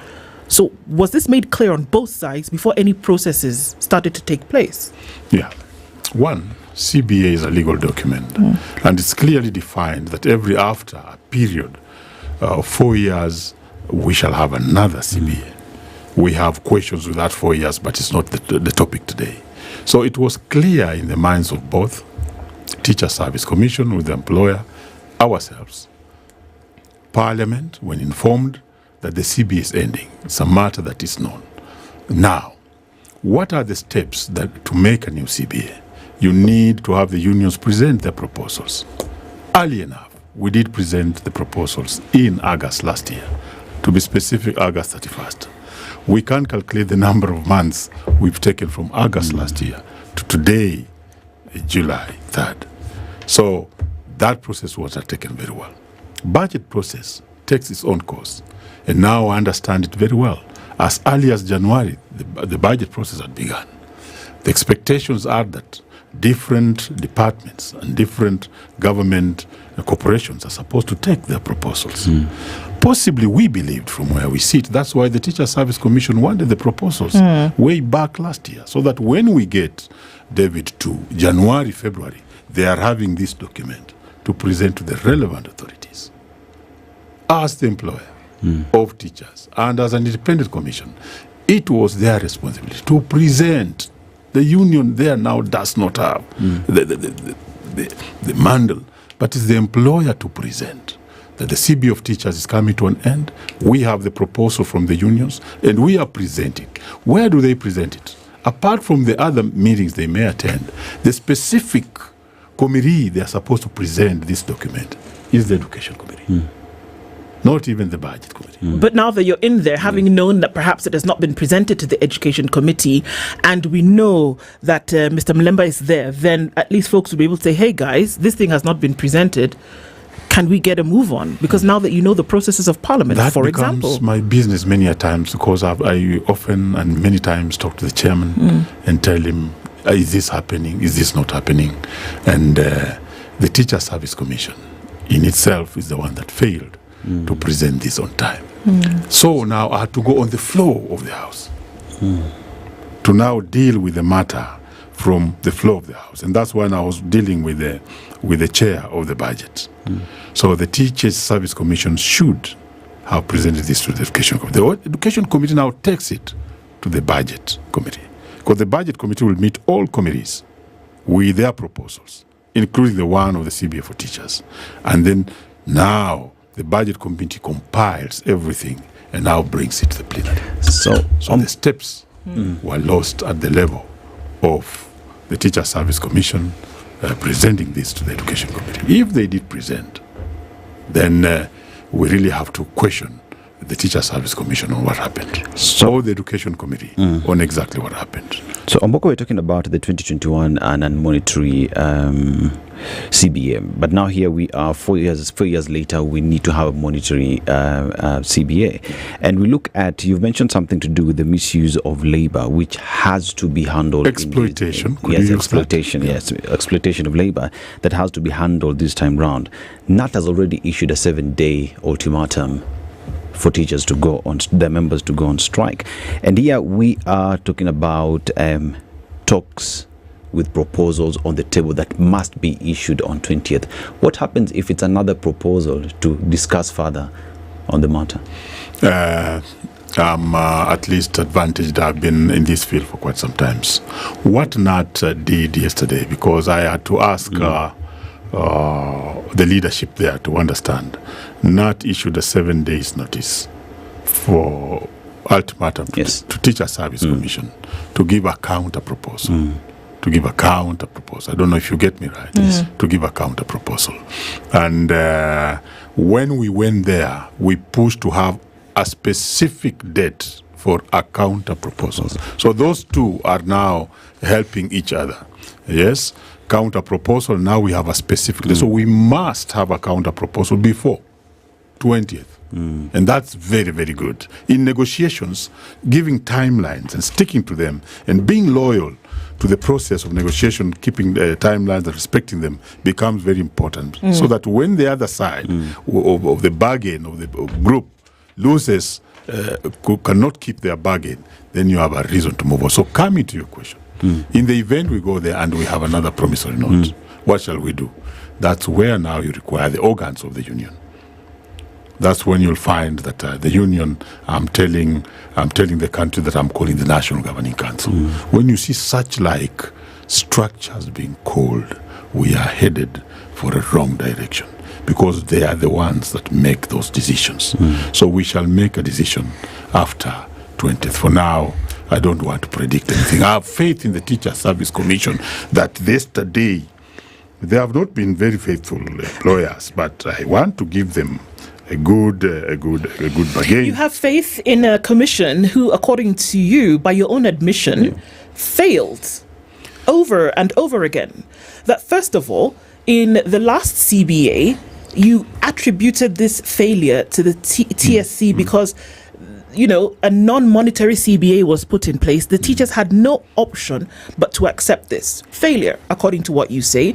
The teachers went into another 4-year period where they said, okay, fine, we understand the prevailing circumstances in the country, we're not going to push. All right, come out of COVID and get into another CBA. 99,000 teachers across the country.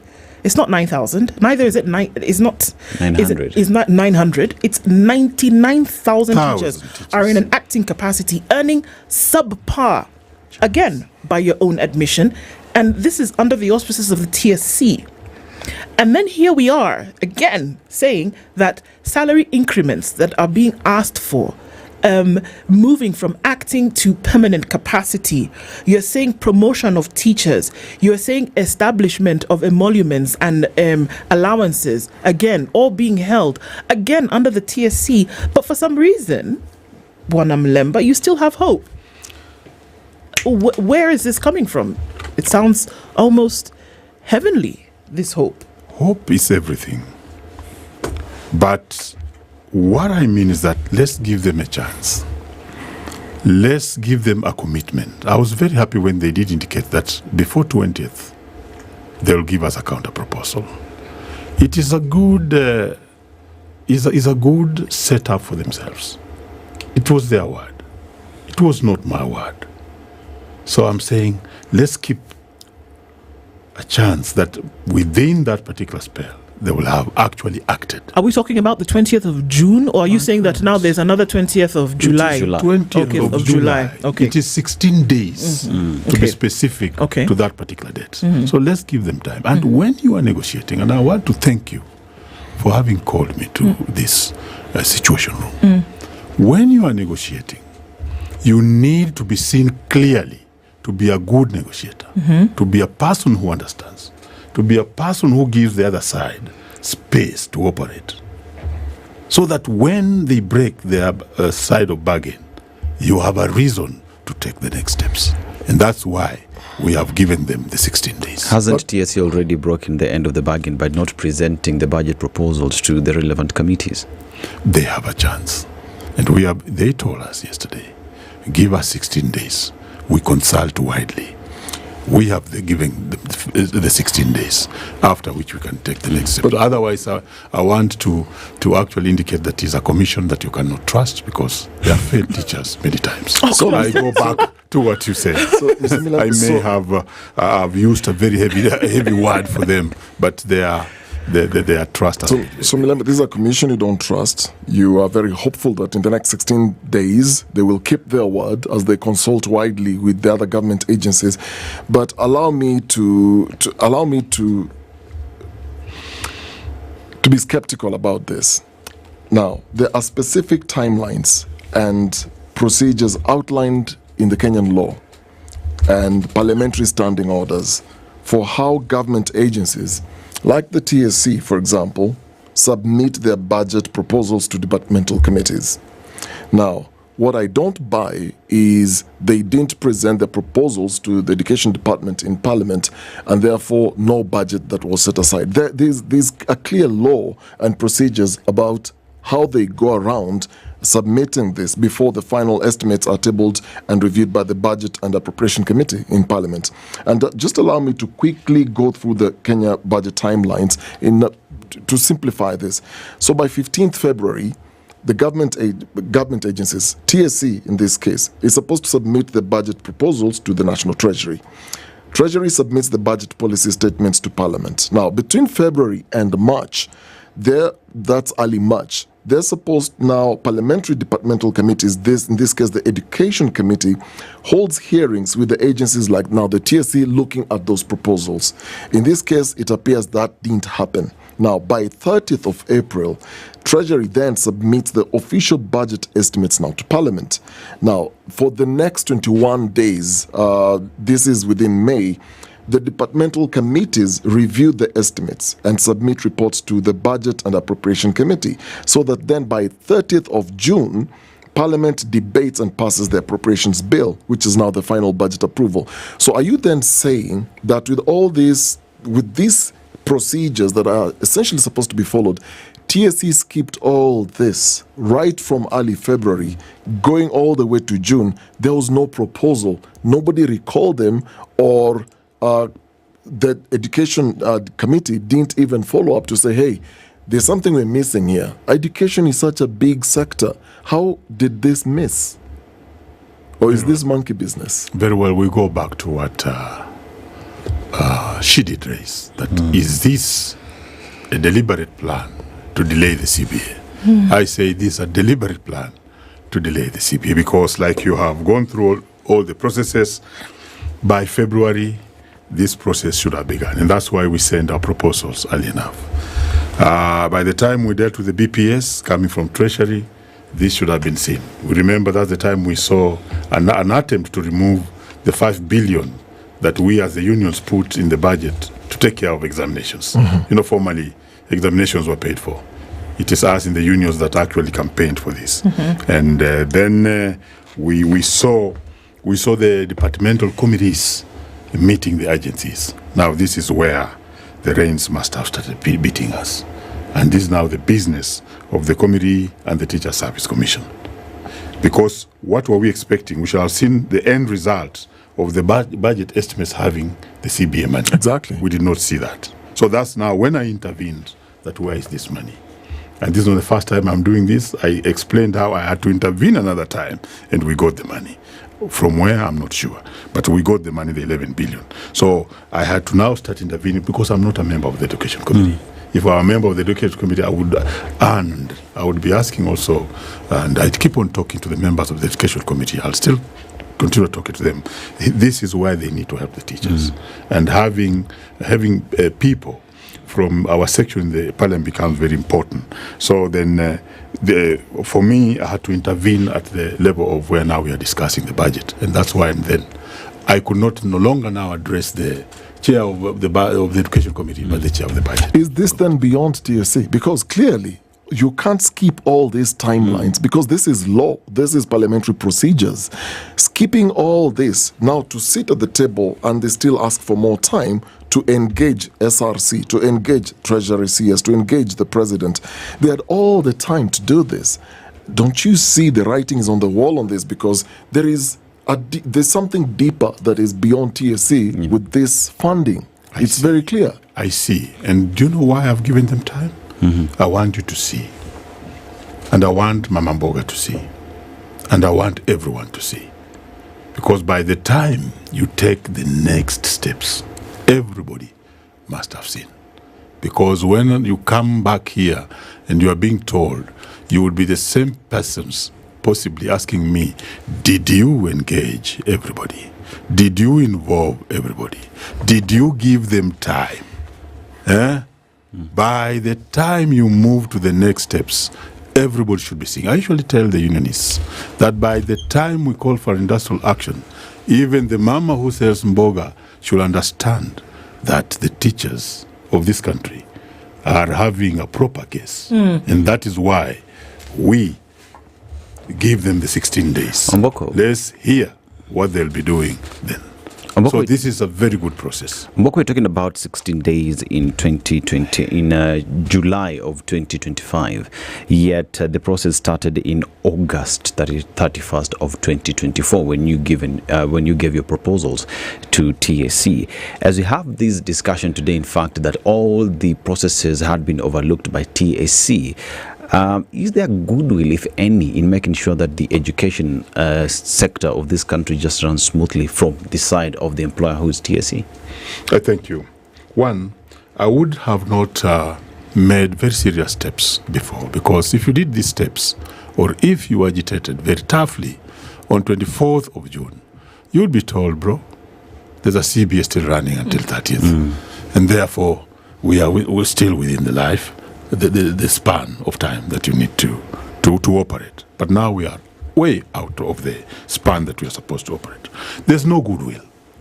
No goodwill because the education becomes the center bolt of everything in this country. Because unless we take our children to school, then we are challenged. Look at this.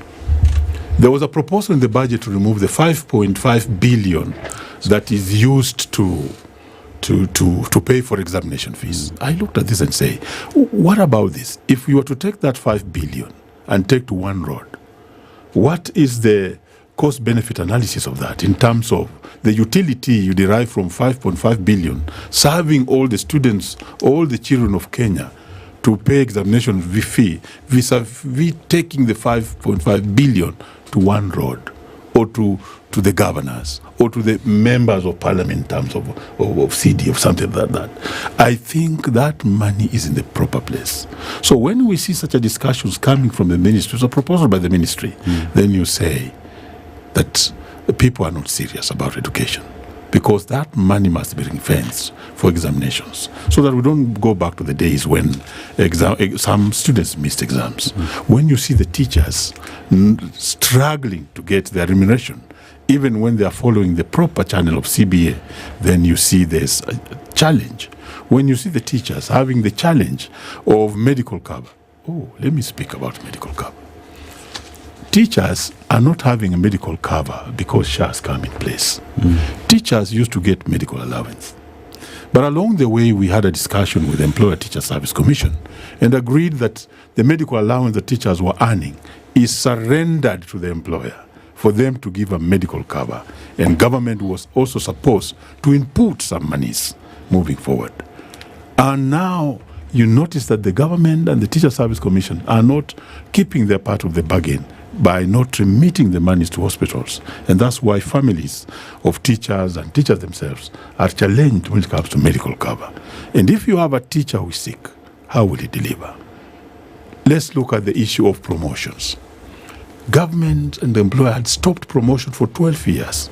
It took intervention of the union about 4 years ago, when we made a deliberate effort to meet the education committee, that we jump-stamped the promotions, which are not even enough. Because last year alone, they only promoted about 25,000 teachers. The teachers who are not promoted in this country are way over 200,000.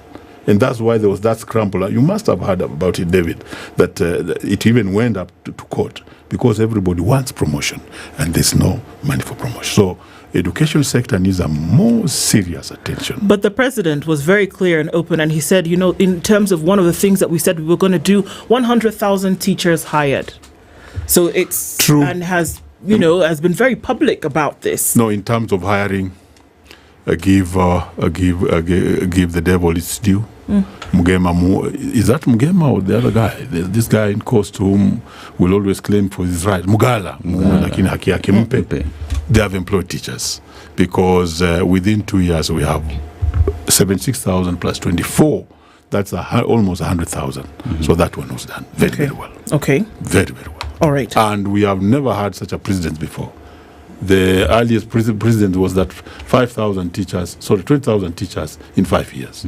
Now we are talking about 100,000. All right. And on what basis they've been hired, as I guess, is a whole different conversation. But there was something that got unions to retract from their position just a few months ago. It was around February, March, when both the Kenya National Union of Teachers, as well as KUPPET, as well as the Union of Teachers for Students with Special Needs, everybody was at the table. But we saw that then a strike notice was retracted and everybody went back. What happened at that table a few months ago to get people to go back to work? But then now we see that in June, people have said, no, not anymore. What was said to say? Because here we are saying that give them another 16 days. But 3 months ago, the pedal was it was hard at that point. The stance was very hard. But something happened. What was said? I was on the table. Okay. And I'm the correct person. I'm also veteran enough to give correct answers. I was on that table. What had happened? Budget had been read.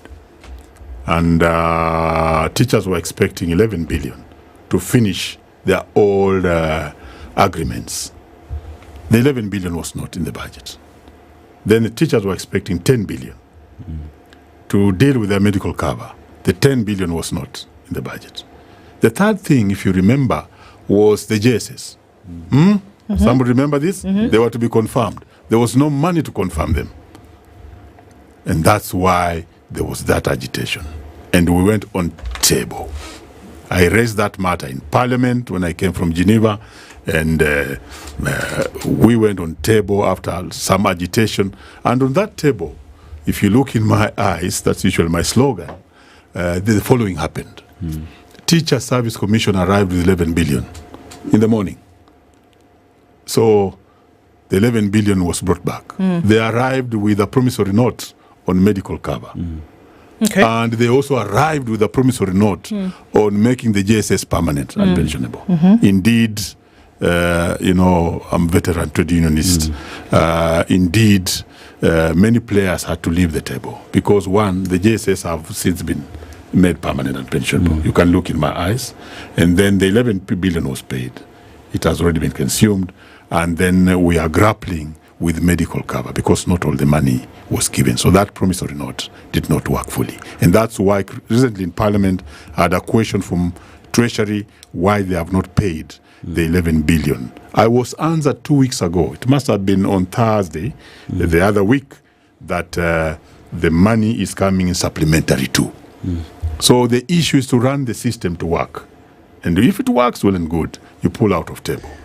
But KUPPET did not pull out of table immediately. You remember my team went on strike and we suffered 3 months of not getting even the allowances and so on and so forth. So I think I've explained this. So Okoh, I was on table. Okoh, you are chairperson KUPPET. You are equally the UDA Secretary General. President William Ruto under UDA is the president today.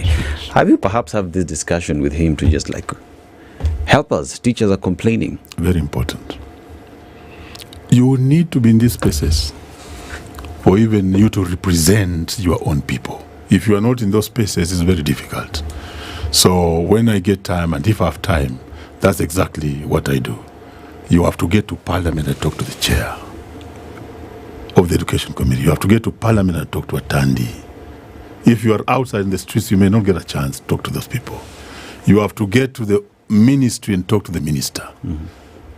You have to get to all those spaces. You have to get a chance, if you have a chance, and you are with the president. I remember there was one that I thank God for. 750 teachers had been dismissed. The one of the JSS, you remember that?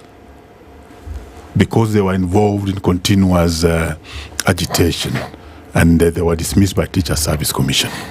I remember I petitioned the president himself, and we were many people, not me alone. And I want to thank the ladies from Central area. They were seated in some corner. And when it was looking like I was losing the battle, they helped me to say, no, please, pardon these teachers. It worked magic. And all those teachers came back. So within these spaces, that's what you do. Do you know why I even went to Parliament? Let me invite fight for teachers. Tell us it's because of this. Imagine. There's a time we went for a very long strike. It was 2015. And then parliamentarians told us on 29th of August, because Parliament was reopening, they would discuss our problem. My friend, 29th reached. No single person stood up to even say a single thing about the teacher strike. The strike went on for over 3 months. That was the 2060 pay rise demand, which went to court for another protracted 3 months before we went back to school. And then we thought we need to have representation there. And I'm happy I was able to succeed to go to Parliament. So Sion also arrived. The rest is another story. Indeed, it is.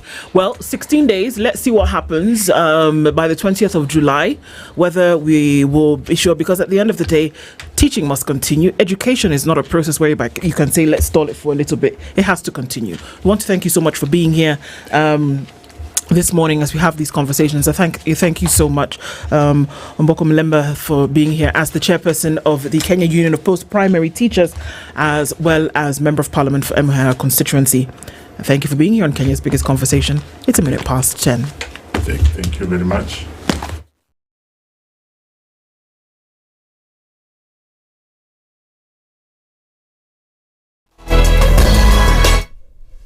Good morning, this is the Newswire. I'm Edwin Lisamira.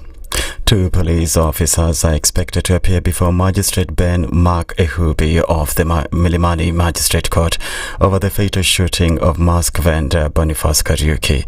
Constables Clincy Barasa and Duncan Kiprono were arrested and charged after footage emerged showing them opening fire on Kariuki during Justice for Albert Ojwang's protest in Nairobi last month. Magistrate Ehubi approved their detention for 15 days to allow the Independent Policing Oversight Authority to conclude its investigations. The case comes up for a mention today. This comes a day after President William Ruto donated 1 million shillings to Kariuki's family, even as the family continues to demand justice for their slain king. Kariuki will be laid to rest on Friday next week. Youth in Machakos County have been urged to register for the National Youth Opportunities Towards Advancement program, popularly known as NYOTA. The program, funded by the World Bank, is aimed at transforming the lives of vulnerable youth by creating employment opportunities to enhance income generation and promote savings among the youth population. Machakos County Assembly Deputy Majority Leader Francis Kamview told youth in Mavoko more about the program. Una program ya national government inaitwa National Youth Opportunities Towards Advancement. Ukisummarize inaitwa NYOTA. So ni mpango wa kuweza kusaidia vijana wale ambayo wako in business waweze kunawirisha biashara zao, ama kama unataka kuanza biashara ukiingia pale uregister kwa under the e-citizen unapata wanaanza kufinance from 150 to a million shilling. So sisi tunasema vijana wa Nyanza nyota yao ikiangazwa through the NYOTA program, vijana wa Mavoko pia wakuwe ndani. Kamview, who's also the Kinanie Ward MCA, also urged the youth to take advantage of the government's labor mobility program to find jobs overseas. Kuna program unaitwa Kazi Maju. It is working. Ikitangazwa usikose kuenda sababu mtu amekuja akakwambia hii serikali ni mbaya. Huo mtu wako Moscow akilipo mshahara itakuja kwa watu wake ama atakuwa anapea Ruto. Si pesa ni yake na si atainua kwao. So ikiadvertisiwa cause recruitment inafanyangwa social Machakos. Twende tujaribu. Tawase yenye inaweza kufanyika ni kuanguka interview. Waambiwe hujapita, jaribu ile ingine. Hakuna mtu ataenda interview, bro ukianguka tuambiwe umeanguka, lala chini umwe viboko 10. Bungoma Deputy Governor Jennifer Mbatiani has called on parents to instill good morals in their children, citing the recent Gen Z protests. Speaking during a funeral service in the county, Mbatiani expressed concern that politicians may take advantage of the youth. Wazazi ninawasihi, tunawapenda majenzi, lakini tuwaelekeze kwa njia inayompasa Mungu. Kiwaachilia watapotea. Lazima tuchunguze pia hii opposition, are they genuine? Because they have been in government for so many years. Lakini kwa miaka 2-3 ya Ruto, ndio wanaona shida zote zingetatuliwa in 2 years. Ndio ujue ni wakora. Police in Kisumu County are investigating an incident where a 51-year-old man died after locking himself in a house in Nyakach before setting it on fire on Tuesday. Joseph Odingo is believed to have taken his own life. Police are still working to establish his motive. That's the News Wire. I'm Edwin Lisamira.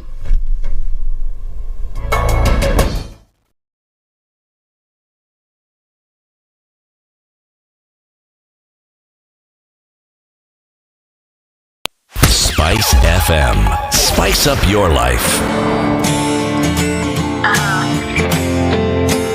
Life's like this. That's the way it is.